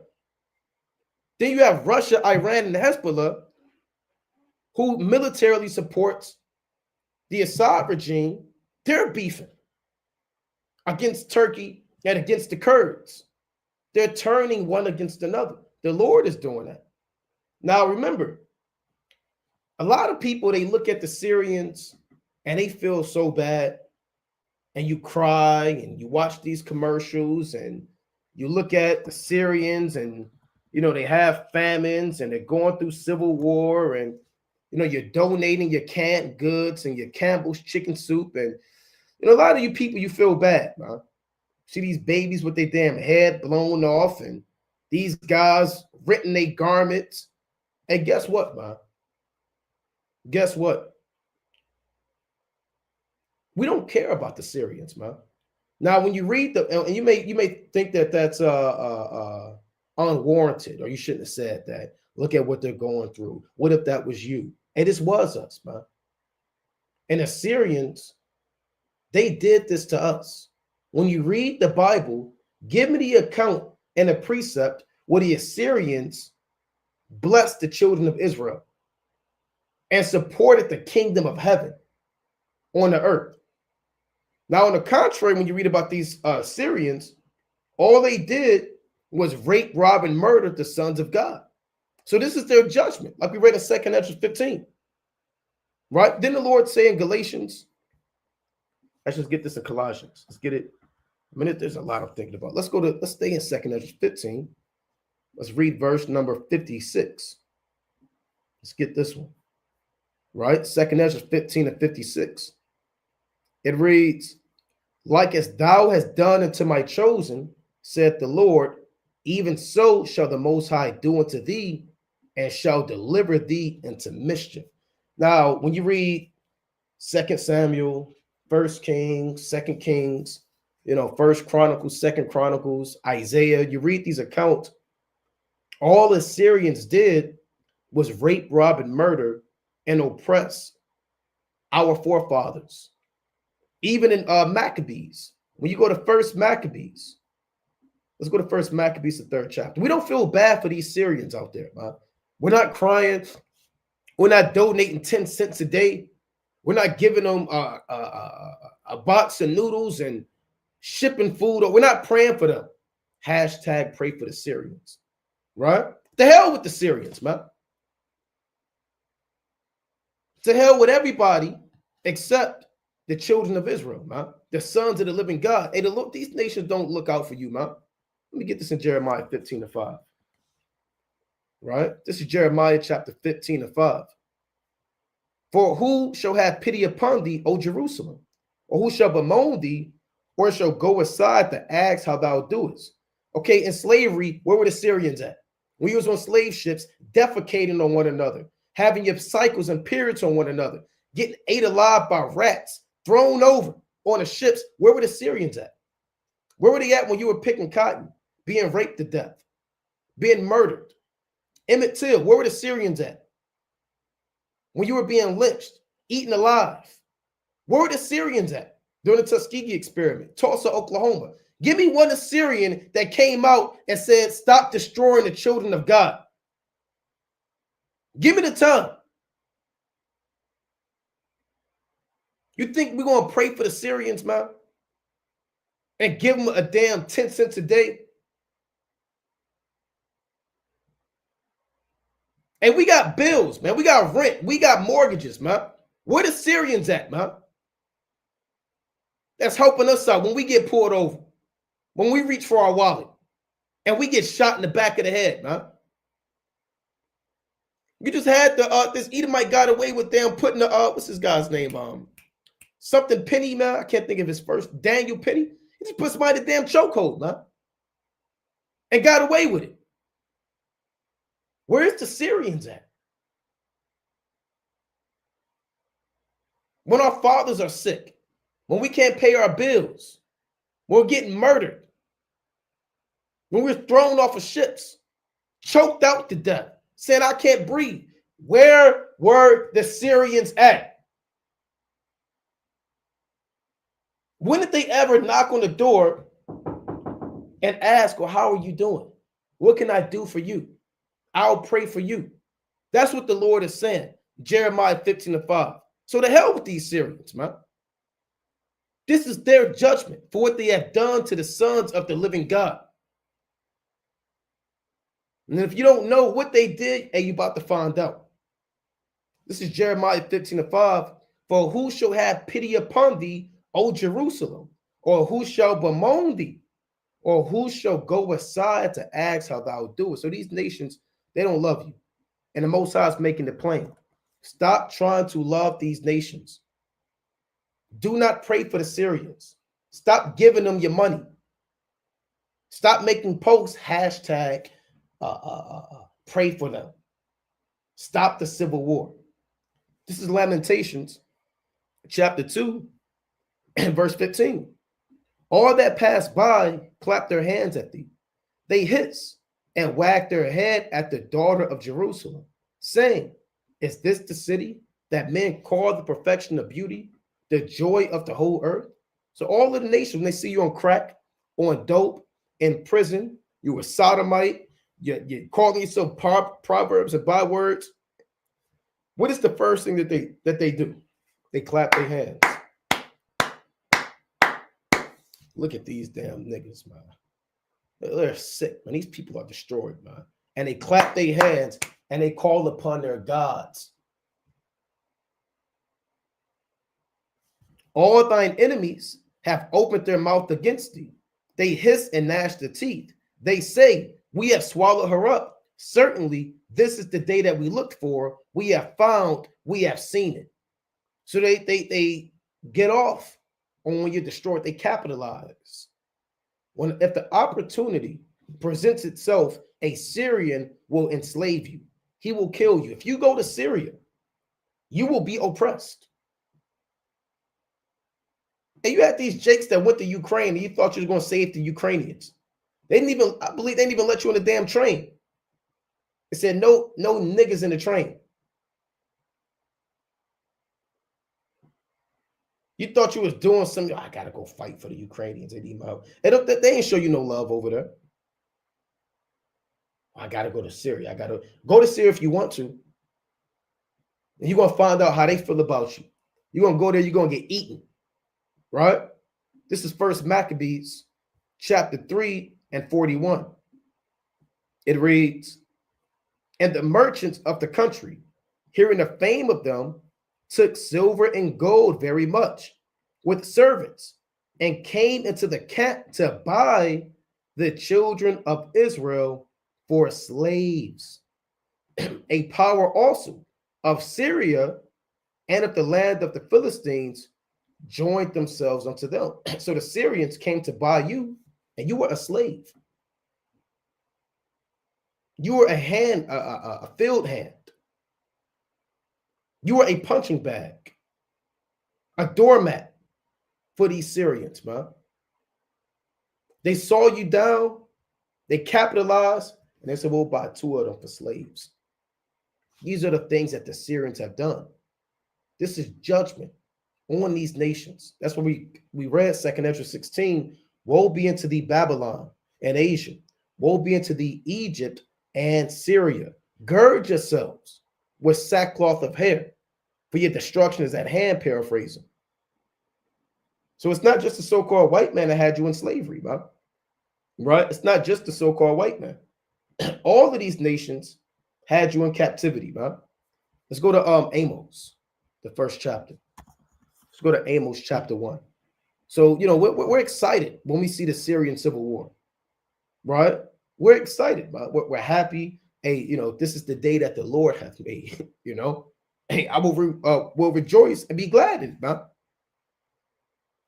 We're seeing the fall of our enemies. And we're just sitting back on the Shabbat, praying to Yahweh Hashem, thanking the Most High. There was even a blood moon today. I was driving back from camp, and the moon, I'm not sure if brother saw it, but the moon was like a super moon. Even though it was like a crescent, but it was like a super crescent. Never seen nothing like it. And it turned, at first it was yellow, and it turned dark orange and damn red. It had that reddish tint behind it. Right? So there's a lot of things that the Most High is doing and showing, pursuant to Luke, the 21st chapter, Matthew, the 24th chapter, Mark, the 13th chapter, about signs in the heavens, bloodshed, wars on the earth. You're living in the end of the world. Amos chapter 1 and 3. Thus said the Lord, for 3 transgressions of Damascus, and for 4, I will not turn away the punishment thereof, because they have threshed Gilead with threshing instruments of iron. So the Lord said for 3 sins of Damascus. Now Damascus is the capital of the land of Syria. So for the sins of the Syrians, for 3 and for many sins, 4 means many, an indefinite amount. The Lord said, I will not turn away the punishment thereof. So you can pray for them if you want to. Like I said, you can donate all of your Campbell's chicken soup, all of your rice-a-roni, your cream of wheat, your grits, you can ship it on the box, P.O. office, P.O. box 353. You can give it to them if you want to. You can pray for them if you want to. The Lord said, I will not turn away the punishment thereof, because of what they did to my sons, what they have done to my daughters, how they have raped us, enslaved us, beat us, oppressed us. I will not turn away the punishment thereof. And that's so merciful and beautiful to hear, that the Most High is our deliverer. He's our salvation. And he's not going to let these nations get away for what they have done to us for thousands of years. I will not turn away the punishment thereof, because they have threshed Gilead with threshing instruments of iron. Meaning they went into our land, they robbed us, they removed the landmark and oppressed us.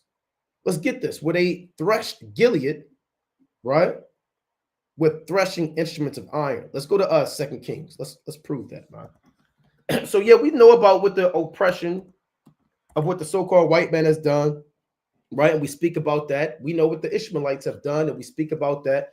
But we don't often go into what the Syrians have done to the sons of the living God, and we have to. We have to know who our enemies are, right? And I want I'm gonna hold this. I had a precept I wanted to get. 2 Kings 13. That's what I want. 2 Kings chapter 13. This is 2 Kings chapter 13 and verse number 1. In the 23rd year of Joash, the son of Ahaziah, king of Judah, Jehoahaz, the son of Jehu, began to reign over Israel and Samaria, and reigned 17 years. And he did that which was evil in the sight of the Lord, and followed the sins of Jeroboam, the son of Nebat, which made Israel to sin. He departed not therefrom. And the anger of the Lord was kindled against Israel, and he delivered them into the hand of Hazael, king of Syria, and into the hand of Ben-Hadad, the son of Hazael, all their days. So we were put into slavery again during the time of the Greeks by the Syrians, and during the time of Jehoahaz, and during the time of our kings, by these same people. When you have this civil war, the Most High is judging them. This is judgment, a beautiful judgment. See, I don't have a weak stomach when I see these Syrians and these Palestinians with their brains blown out, man, with their arm damn blown off. I don't have a weak. I don't say, well, I can't see that. No, I want to see it, man. I want to see destruction. I want to see vengeance, man. I want to see the great get back, the payback, man. I'm dialed in. These are our enemies, man. And these Syrian kings were ruthless, man. When you go into this history and what they have done, they were ruthless. Let's read on. And Jehoahaz besought the Lord, and the Lord hearkened unto him, for he saw the oppression of Israel, because the king of Syria oppressed them. Because the king of Syria oppressed them, Salakia. And the Lord gave Israel a savior, so that they went out from under the hand of the Syrians, and the children of Israel dwelt in their tents as before time. Nevertheless, they departed not from the sins of the house of Jeroboam, who made Israel to sin, but walked therein, and there remained the grove also in Samaria. So the Lord raised him up over us because we refused to follow the law. Here's the point. Neither did he lead the people of Jehoahaz, but 50 horsemen, and 10 chariots, and 10,000 footmen. For the king of Syria had destroyed them and made them like the dust of threshing. That's why we read in Amos, he threshed us, oppressed us, took everything away from us, reaped all of our resources and all of our men and all of our women and land. This is what the kings of Syria have done unto the children of Israel, right? So back in Amos, the first chapter, he said, I will not turn away the punishment thereof, right? Amos 1:4. But I will send a fire into the house of Hazael, which shall devour the palaces of Ben-Hadad. So all these buildings are burnt up in Syria. Bombs are dropping. When you look at Syria, man, I mean, it looks like, look at this. The Lord is doing this, man. He got this place. Look at this. They even put this is a good one. Look at this. A web of confusion. Damn, USA, the Free Syrian Army. This whole place is divided. The Lord split, like I say, he split this place up like a piece of damn cake. Look at this. See that? See that? That's what the Lord said in Amos. This is a wasteland. The Lord said in Amos, what is he going to do? I will send fire into the house of Hazael, meaning all of their buildings, mansions, stores, which shall devour the palaces of Ben-Hadad. I will break also the bar of Damascus, and cut off the inhabitant from the plain of Avon, and him that holdeth the scepter from the house of Eden, and the people of Syria shall go into captivity unto Kir, saith Yahweh. So the Lord is going to cut off these Syrians and put them into slavery for what they have done to the sons of the living God. So again, when you look at this this video that we're going to go back to, they're actually showing you what's going on. You know, we're letting you know that this is judgment. We're letting you know that this is judgment from the Almighty God for what they have done to the sons of the living God. Let's go back a little bit. And ultimately, this is going to lead to Armageddon. Ultimately, again, this is going to lead to the battle of Armageddon. I'm going to show you that. Simplify this complicated civil war. Let's draw a line and divide each side. On one side, Iran, Russia, and Hezbollah support the Bashar al-Assad regime.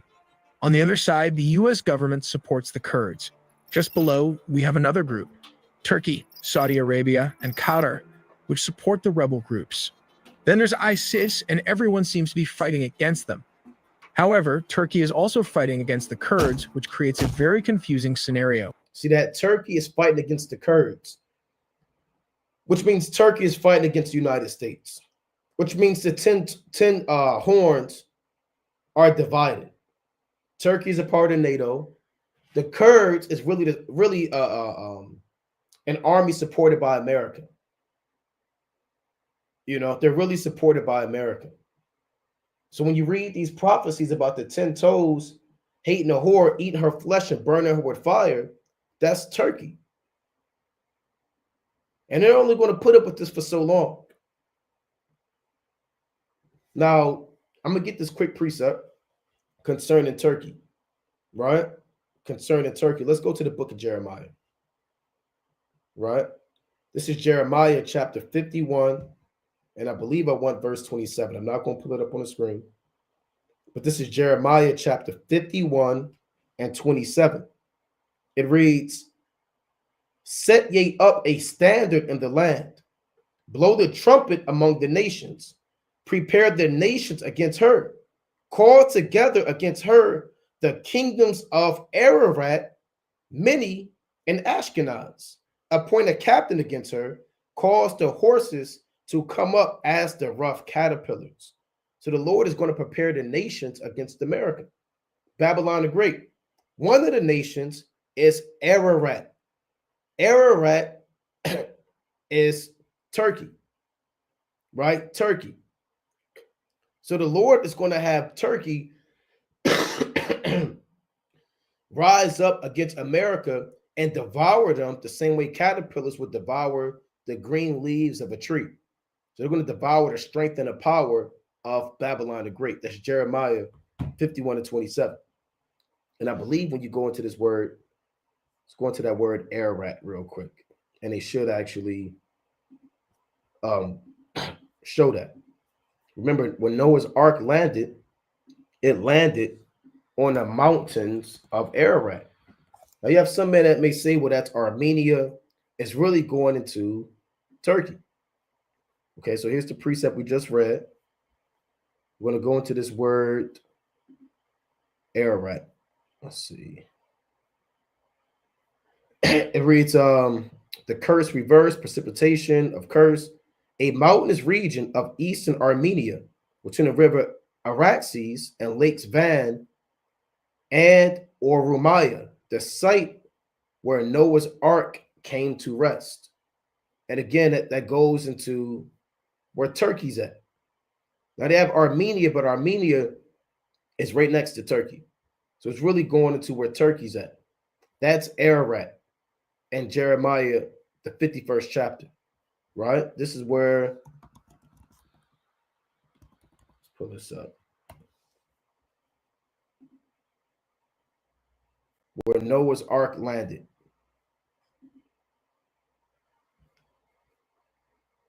Right? Out here in Ararat, which is what you're looking on the screen, out here in Turkey.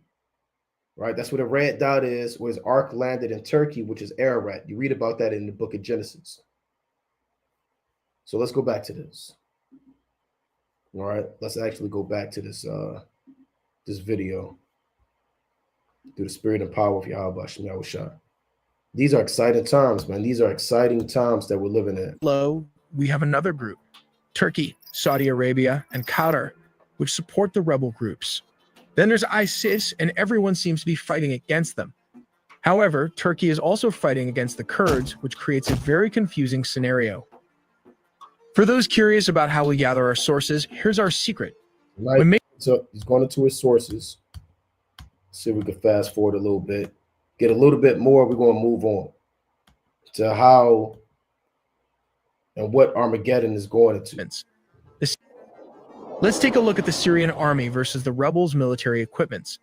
The Syrian forces rely heavily on a combination of tanks, armored vehicles, artillery, and air power to maintain dominance on the battlefield. They get all of these tanks, armored vehicles from where? From Russia. And that's where the Lord is drying up that great river Euphrates.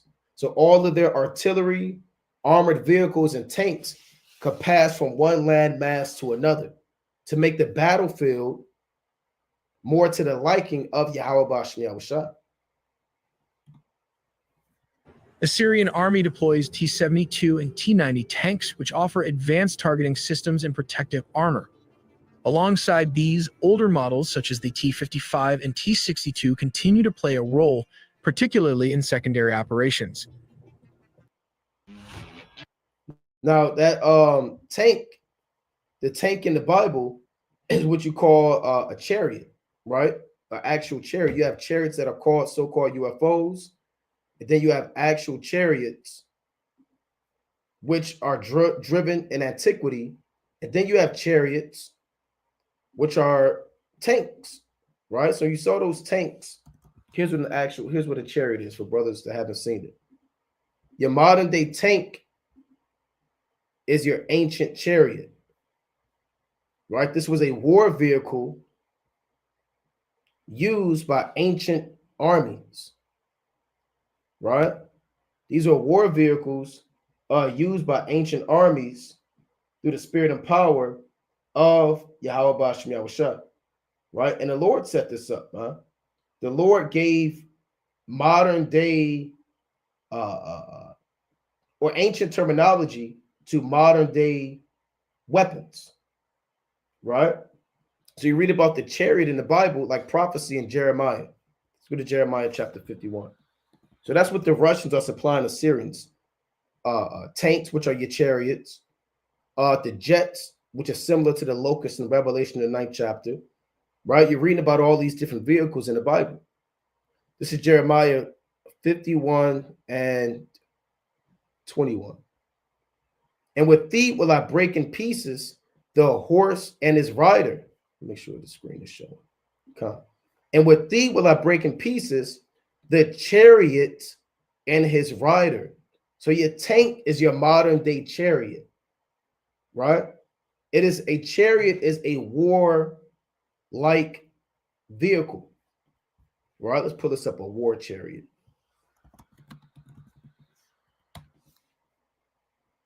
See that? Now let's see if they have Salaki. Let's see if they have any similarities. Right, so they really made the tank after the chariot. You have the rider. The rider is the man who operates the tank on the inside. And usually inside a tank, you have 2 to 3 people, you know, more or less. Just like a chariot, an ancient war chariot, you might have 2 to 3 people, man. You got a rider and you got a guy that shoots out the back. Just like inside the tank, you got a guy that drives the tank and you got a guy that shoot the cannons, man. Right? So it was operated by more than one individual, right? The war chariot was operated by more than one individual. You can see that in this picture right here. So you have 3 guys on the chariot right here. You might have 3 guys. How many people are in the tank? Let's see. How many people are in tanks? See that? 3 to 5. You got the commander and a gunner, just like the war chariot.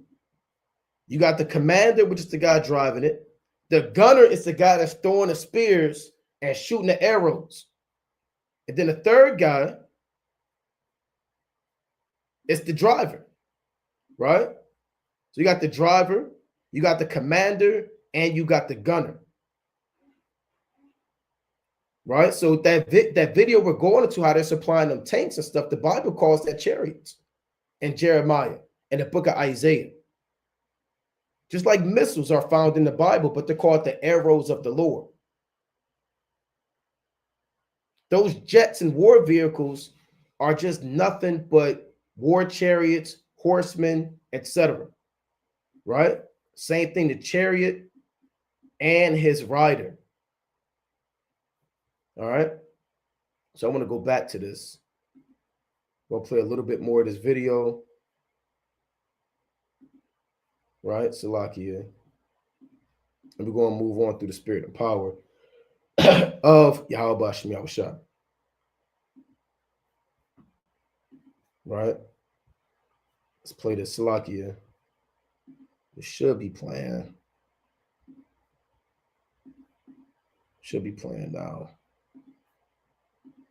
All right. So we're going to play a little bit more of this.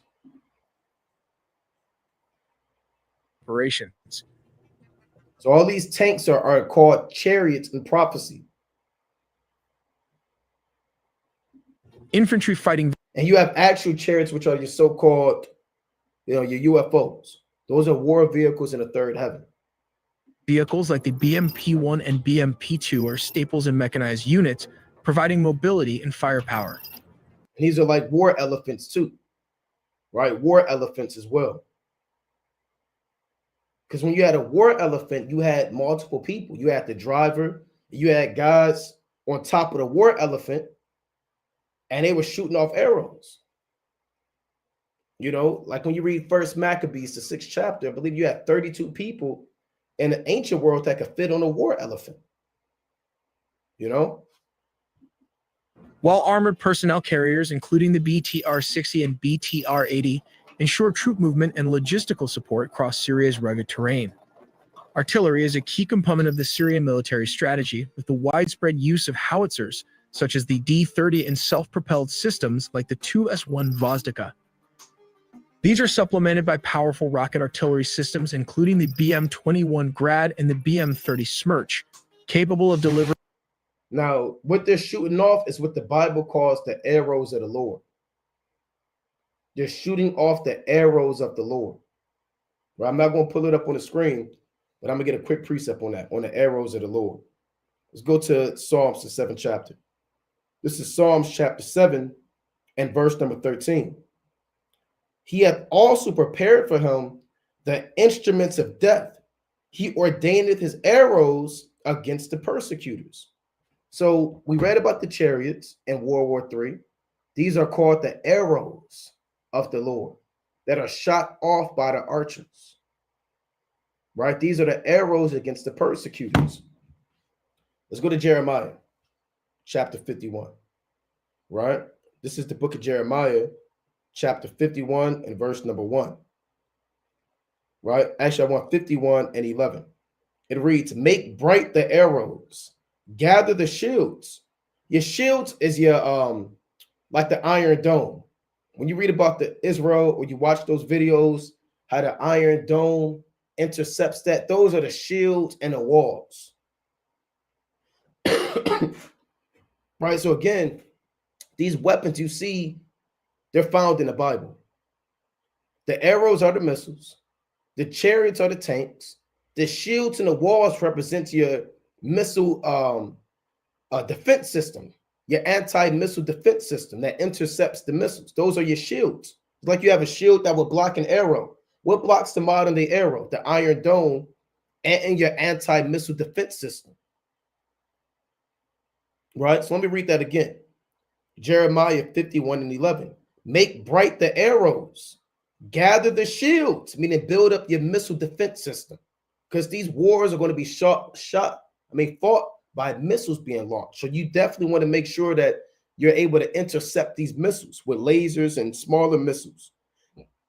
Right? So gather the shields, for the Lord hath raised up the spirit of the kings of the Medes, which are your Russians.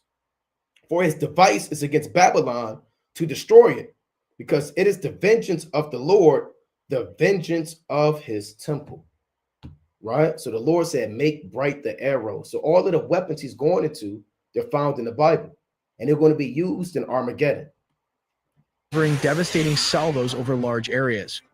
Russian support has further enhanced these capabilities, like the advanced caliber precision-guided munitions and electronic warfare systems. Yeah, they have electronic warfare systems. You see that? In the skies, the Syrian Air Force, supported by Russian pilots and aircraft, fields an array of jets. Watch the rest on your own, right? But we got what we needed, which is him kind of breaking down and going into what's going on out there in Syria.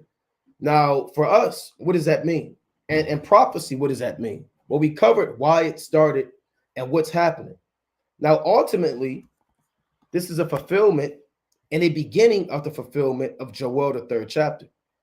This is Joel chapter 3 and verse number 9, right? Proclaim ye this among the Gentiles.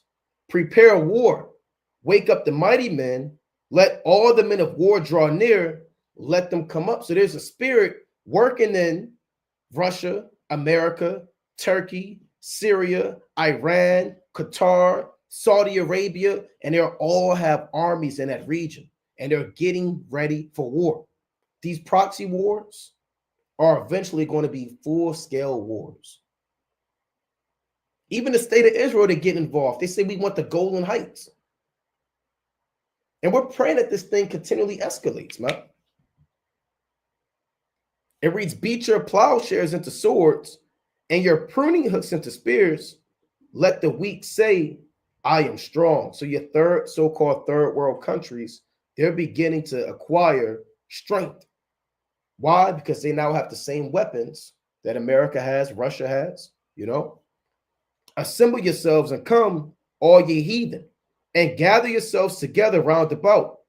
Thither cause thy mighty ones to come down, O Lord. Here's the point.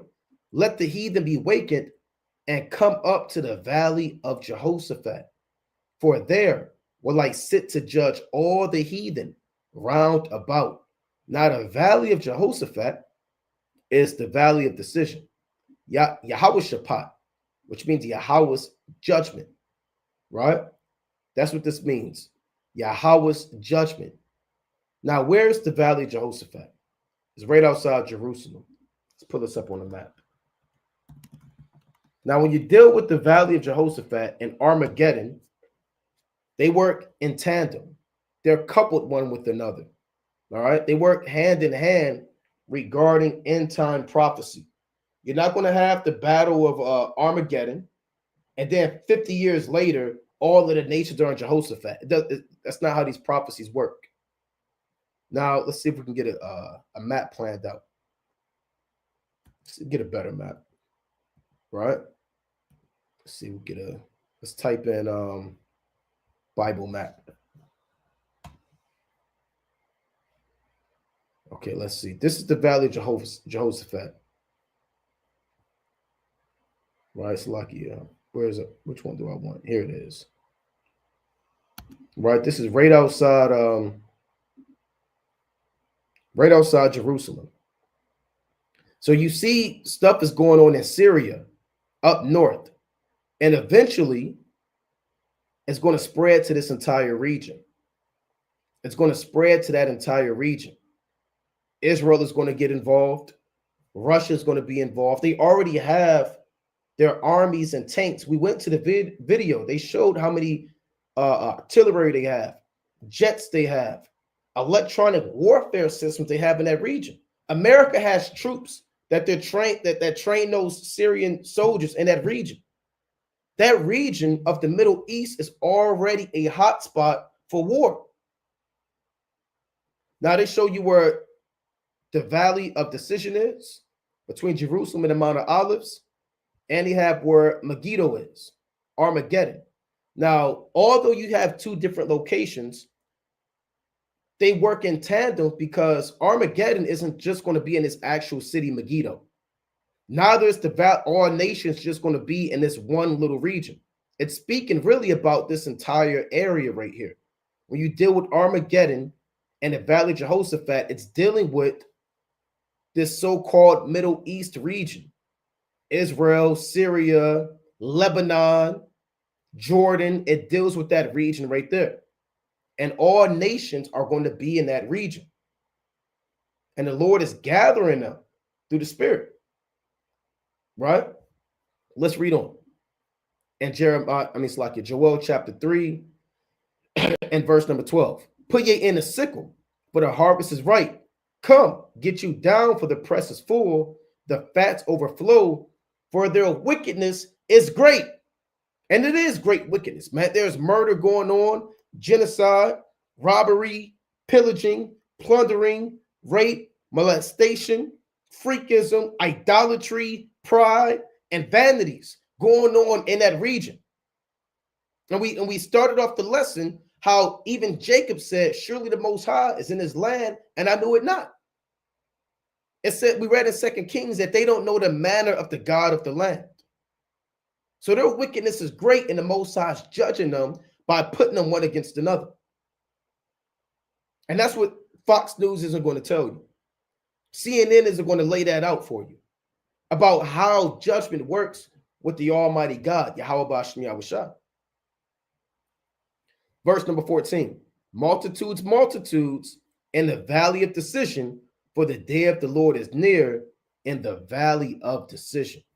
Right? Now, let's go into Armageddon. Revelation, the 16th chapter. Now, most Christians, some Christians, I'll say, they've heard of the word Armageddon, right? They saw a movie named Armageddon. It came up. It was trending. Something happened. Most people, they've heard the word Armageddon. We're going to go into Armageddon. This is the book of Revelation, chapter 16. And let's start at verse number 13, right? Revelation chapter 16 to 13. And I saw 3 unclean spirits, like frogs, come out of the mouth of the dragon, and out of the mouth of the beast, and out of the mouth of the false prophet. So these 3 unclean spirits represents an indefinite amount of demons that are being issued and conjured up by the modern day elites, these so-called white men that run the media and this society, right? Who through their witchcraft, through their sorcery, through puppet kings, through propaganda, and through sorcery are stirring up these nations one against another. So they're actual demons, like frogs that hop from one place to another. They're on the Syrians.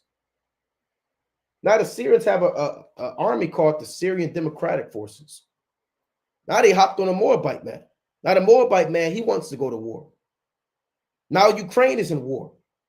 See, what America does is they're stirring up all these nations for war.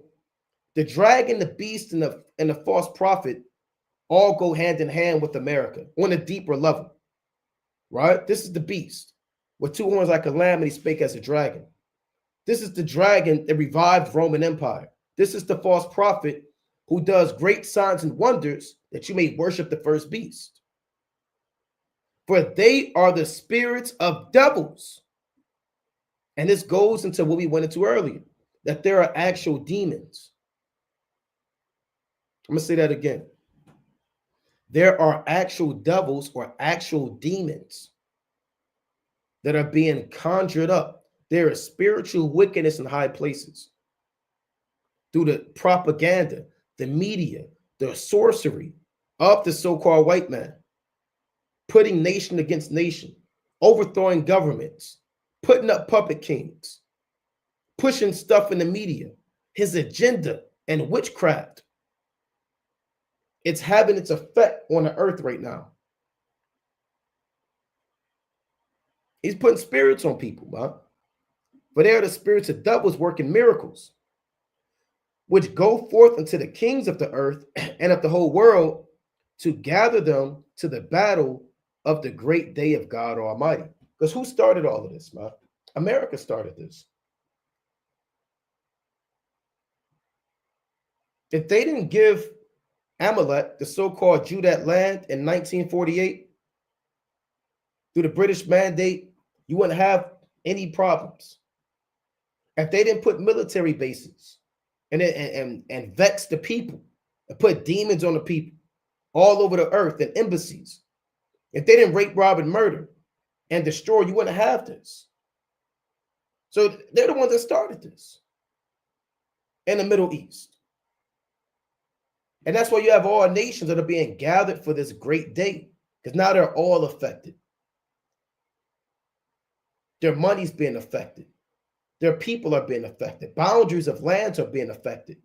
Governments are being affected. Verse number 15, Revelation 16 and 15. Behold, I come as a thief. Blessed is he that watcheth and keepeth his garments, lest he walk naked and they see his shame. So you need to be watching over your spirit. Make sure you're repenting, praying, studying, fasting, keeping the commandments, watching these prophecies. A lot of what we go into, we encourage brothers to already know about what's going on prior to us going into it. A lot of things shouldn't be news to you. The Syrian war shouldn't be news to you. Right now, you may not know every detail. That's why we do lessons, but you need to be watching these prophecies and watch over your spirit and make sure your spirit isn't stained and polluted. Verse 16, and he gathered them together into a place called in the Hebrew tongue Armageddon. Armageddon. Let's pull this back up on the map. Right? Where is this at? Let's pull this back up. I may have to find it again. Right? Armageddon. Let's see. Okay. Now, Armageddon, Armageddon, which means mountain of troops or a mountain of soldiers. That's what it is in the Hebrew. Now, the Lord said it's Armageddon. Now, let's go into this word Armageddon in the Greek. Right? Here's the word Armageddon in the Greek. It reads the hill or city of Megiddo. It reads in Revelation 16:16, the scene of a struggle of good and evil. And it's suggested by that battle plain of Esdraelon, which was famous for two great victories. Salakia. Of Barak over the Canaanites, that's in the book of Judges, and of Gideon over the Midianites, that's also in Judges, and for two great disasters, the deaths of Saul and Josiah. Hence, in Revelation, a place of great slaughter, the scene of a terrible retribution upon the wicked. The RSV translates the name as Armageddon, right? The hill as Ar, and the city of Megiddo. So it means mountain of troops or soldiers of troops, right? That's where Armageddon goes back to, right? This is where, let's go to 2 Kings, the 23rd chapter. This is 2 Kings chapter 23 and verse number 29. In his days, Pharaoh Necho, king of Egypt, went up against the king of Syria to the river Euphrates, and King Josiah went against him, and he slew him at Megiddo when he had seen him. And this is where you get again Armageddon from. It goes back to an ancient city called Megiddo, right?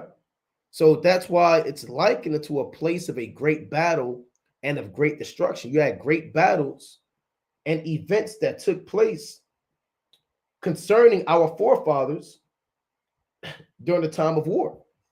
Let's go to Judges. This is where Josiah was slain. And here's when you had another war that took place.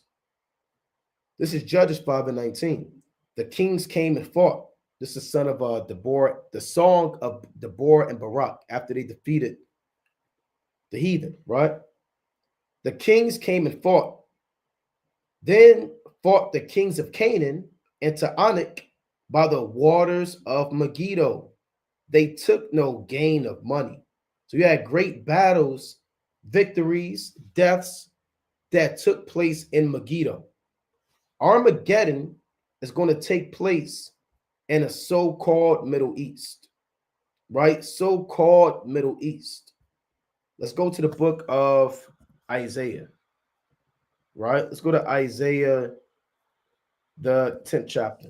This is what I want, right? Let's go to Isaiah. Actually, I want Kanye. This is Isaiah chapter 10 and verse number 28. It reads, he has come to Ayath. He is passed to Migron. At Michmash, he hath laid up his carriages. So what Isaiah is seeing is the marching of an army, right? He's marching, or he's seeing the marching of a heathen army. Now, on one level, you had the Assyrians, but on the prophetic level, and these cities that he's looking at are in the Holy Land, in that Middle East. So he's actually on a spiritual level speaking against the so-called white man, right? Let's read on. They are gone over the passage. They have taken up their lodging at Geba. Ramah is afraid. Gibeah of Saul is fled.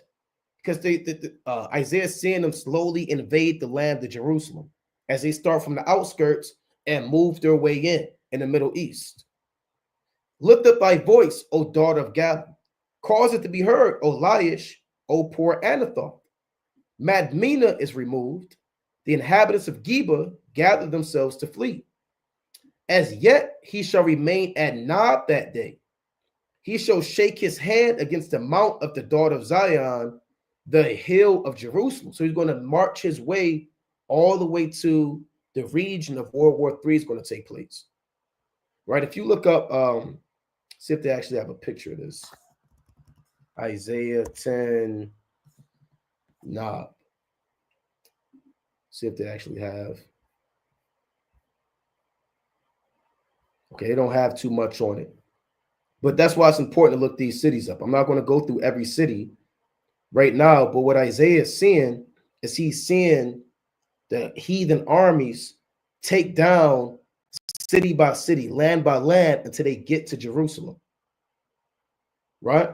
Now, Jerusalem, the Valley of Jehoshaphat, Armageddon, that region is where you're going to have the hottest conflict of World War III. It reads, behold, the Lord of hosts, shall lob the bow with terror, and the high ones of stature shall be hewn down, and the haughty shall be humbled. And he shall cut down the thickets of the forest with iron, and Lebanon shall fall by a mighty one. So what it's saying is the so-called white man and these armies are going to march their way to Jerusalem and then the Middle East, but the Lord is going to return and take them down. You can read about this in Isaiah, the 30th chapter. Right? Let's go to Isaiah chapter 30 and verse number, let's read 31. This whole thing is good. This is Isaiah chapter 30 and 31. It reads, for through the voice of the Lord shall the Assyrian be beaten down, which smote with the rod. The Assyrian is the so-called white man, prophetically. Why is he called the Assyrian? Because the Assyrian represents the cruel oppressor over the children of Israel. All right. And in every place where the grounded staff shall pass, which the Lord shall lay upon him, it shall be with tabrets and harps, and in battles of shakings will he fight with it. For Tophet is ordained of old. Yea, for the king it is prepared. He hath made it deep and large. The power thereof is fire and much wood. The breath of the Lord, like a stream of brimstone, doth kindle it. Why did the Lord say for Tophet is ordained of old? Tophet is right outside Jerusalem. Right? See, you have to go into these. The Lord said in Sirach 5 and 15, be not ignorant in anything, in a great matter or a small. So geography is important to understand particular prophecies. Hear it near the valley of decision.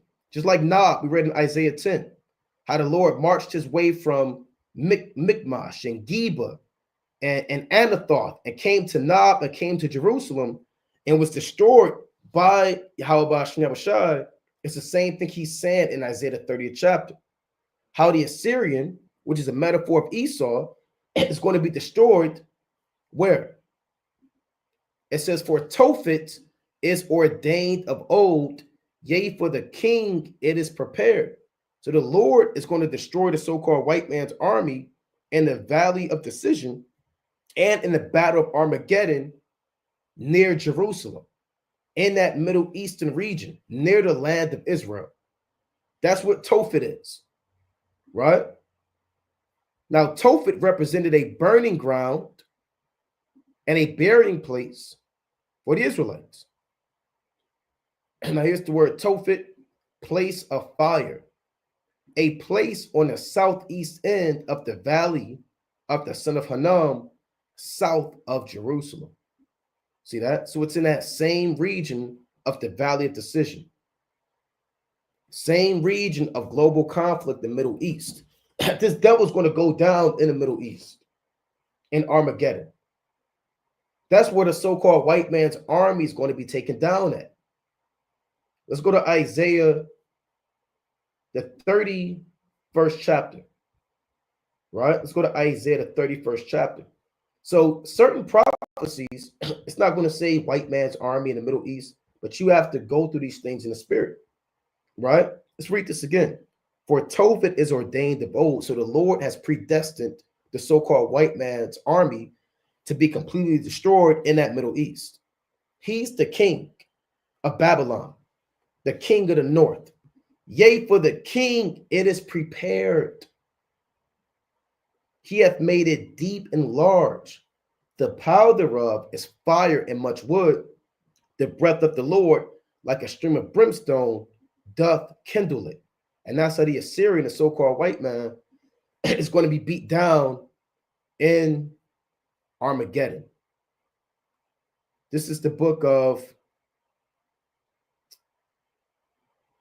actually, let's go to the book. We'll hold that. Let's go to the book of Daniel, the 11th chapter. This is Daniel chapter 11 and verse number 45. And he shall plant the tabernacles of his palace between the seas and the glorious holy mountain. Yet he shall come to his end, and none shall help him. So this is the precept with Isaiah the 30th chapter and Isaiah the 10th chapter and Revelation the 16th chapter. That he's the king of the north, which is not Antiochus, right? This prophecy has nothing to do, when you read Daniel 11, 40 through 45, has nothing to do with Antiochus. Antiochus did not die in Jerusalem. He died in Persia, spoiling and robbing the temple, right? Of a gastrointestinal judgment. The he in Daniel 11:45 is none other than the so-called white man, chiefly the so-called white man in America. He's going to set and bring his troops in the Middle East. That's what it means. He shall plant the tabernacles. Tabernacles are war tents. When you pitch your tent in the ancient world, it was a means of war, right? We're going to bring our tanks. We're going to bring our military bases. We're going to bring our soldiers. We're going to have a draft. We're going to bring our pilots. We're going to bring our Marine Corps. Esau is going to do that. He's going to plant the tabernacles of his palace between the seas and the glorious holy mountain, which represents what? Jerusalem, or the valley of decision in that Middle East.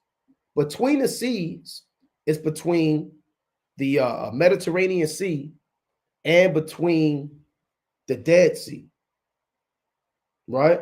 And between the Dead Sea. If you want to push further and go further, Persian Gulf, but it's really going into the Dead Sea and the Mediterranean Sea.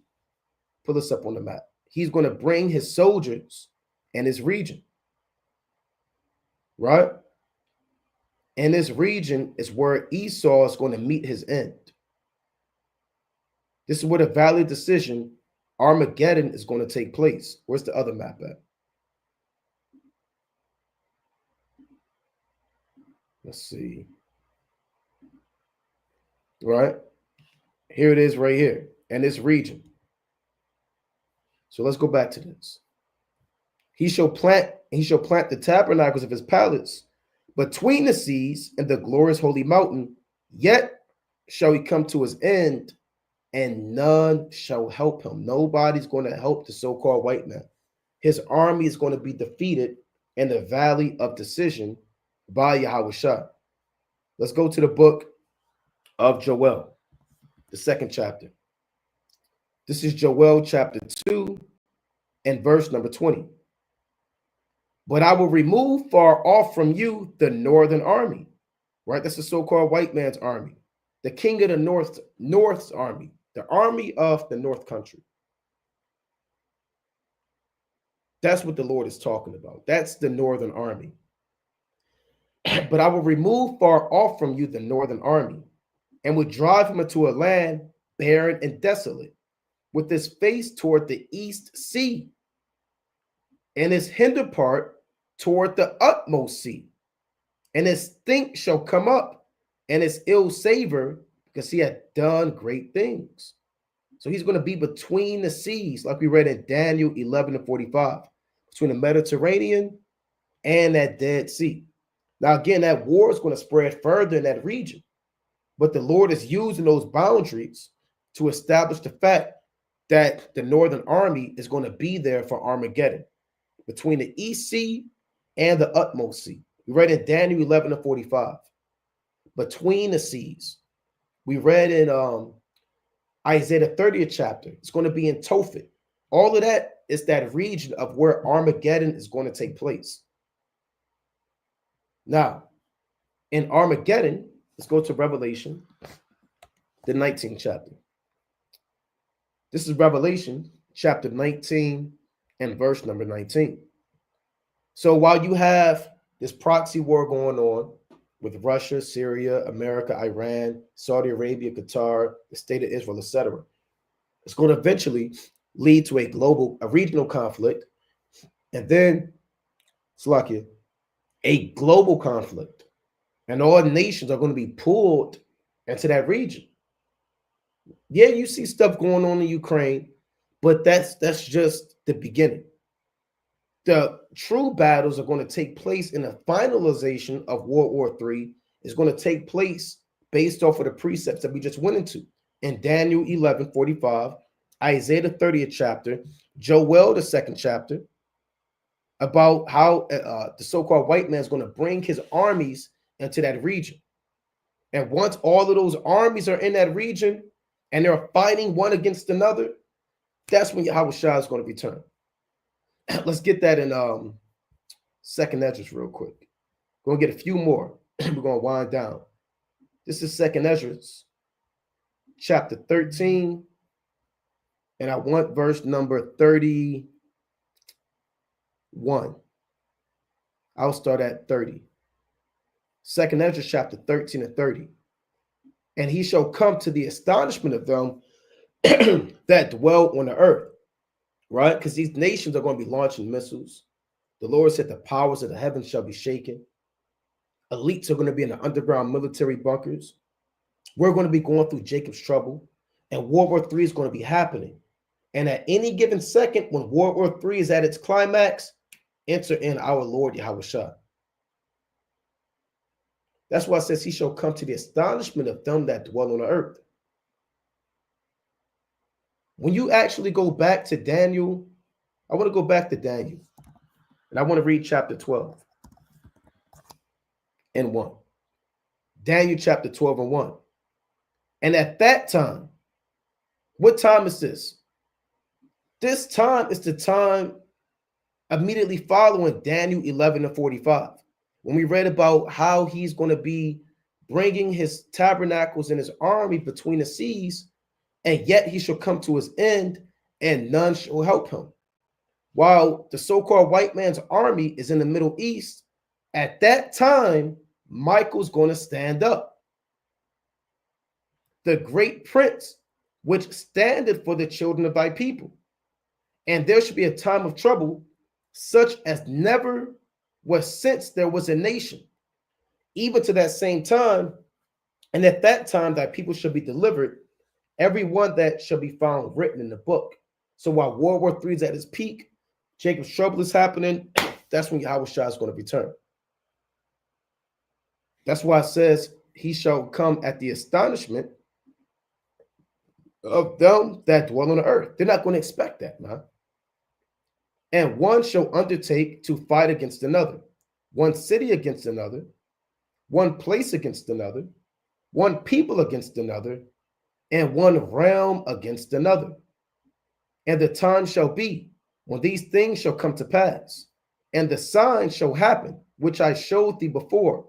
And then shall my son be declared, whom thou sawest, as a man ascending. You got to envision this. Imagine all hell breaking loose in the Middle East. Sky get dark, thunder, lightning, gloominess, thick darkness, chariots flying, trumpet blowing. And then you see this huge fathership, huge so-called spaceship, UFO, enter into the firmament and come into the earth. That's a hell of a scene. And everybody's going to witness that.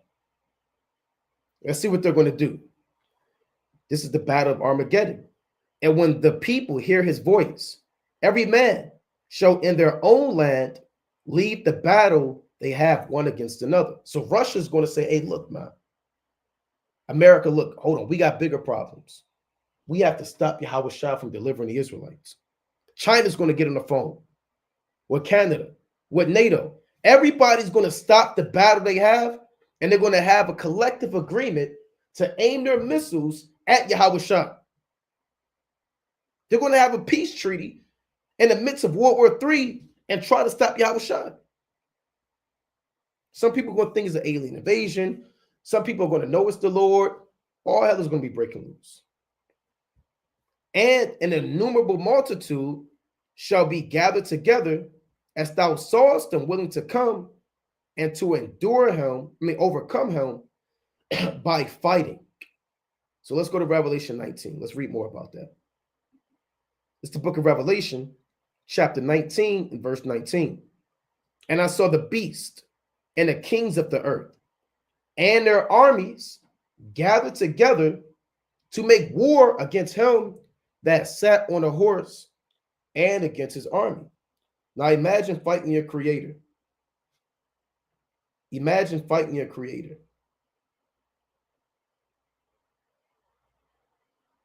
Esau's technology can't compete with the Most High's.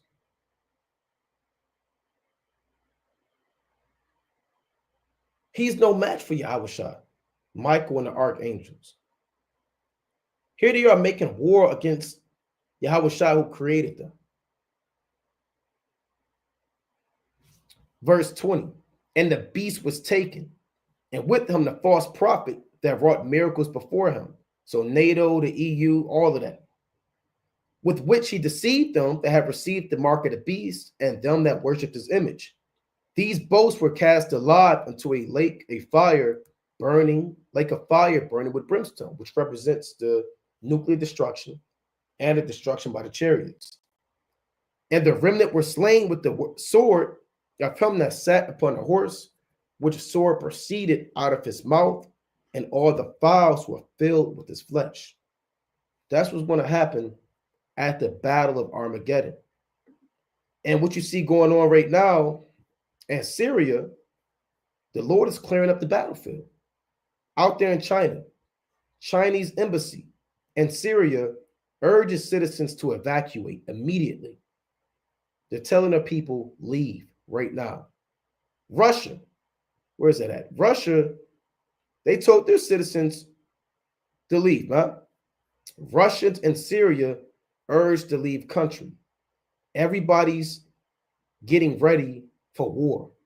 Everybody knows that things can go left very quickly. And they're getting their people out of Lebanon.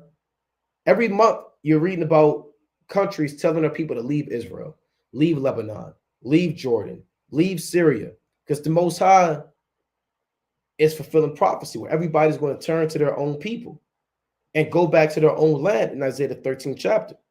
And he's getting all of the people out the way and bringing in the soldiers and the armies that are going to be able to fight and fulfill Bible prophecy in that region.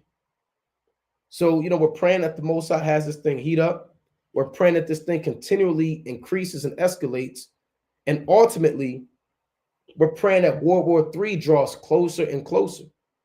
So it's very important to understand what's going on in the world and watch for these prophecies, because you have global powers being pulled into a massive war, Most High willing.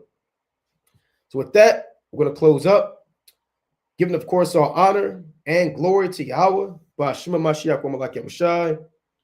This has been Armageddon, the Syrian war, and the kings of the east. Most High willing, you've been edified. Kwam Yashala, keep the Sabbath holy. No buying, no selling, no work, no cooking, no sex on the Sabbath, speaking your own words, doing your own pleasures. Keep this day holy. You should be praying, congregating, doing the work, reading, examining yourself, meditating, watching the videos, taking notes, building yourself up in the spirit, and calling upon Yahweh Ba'ashim Yahushua. So with that, Kwam Yashala. Shalom.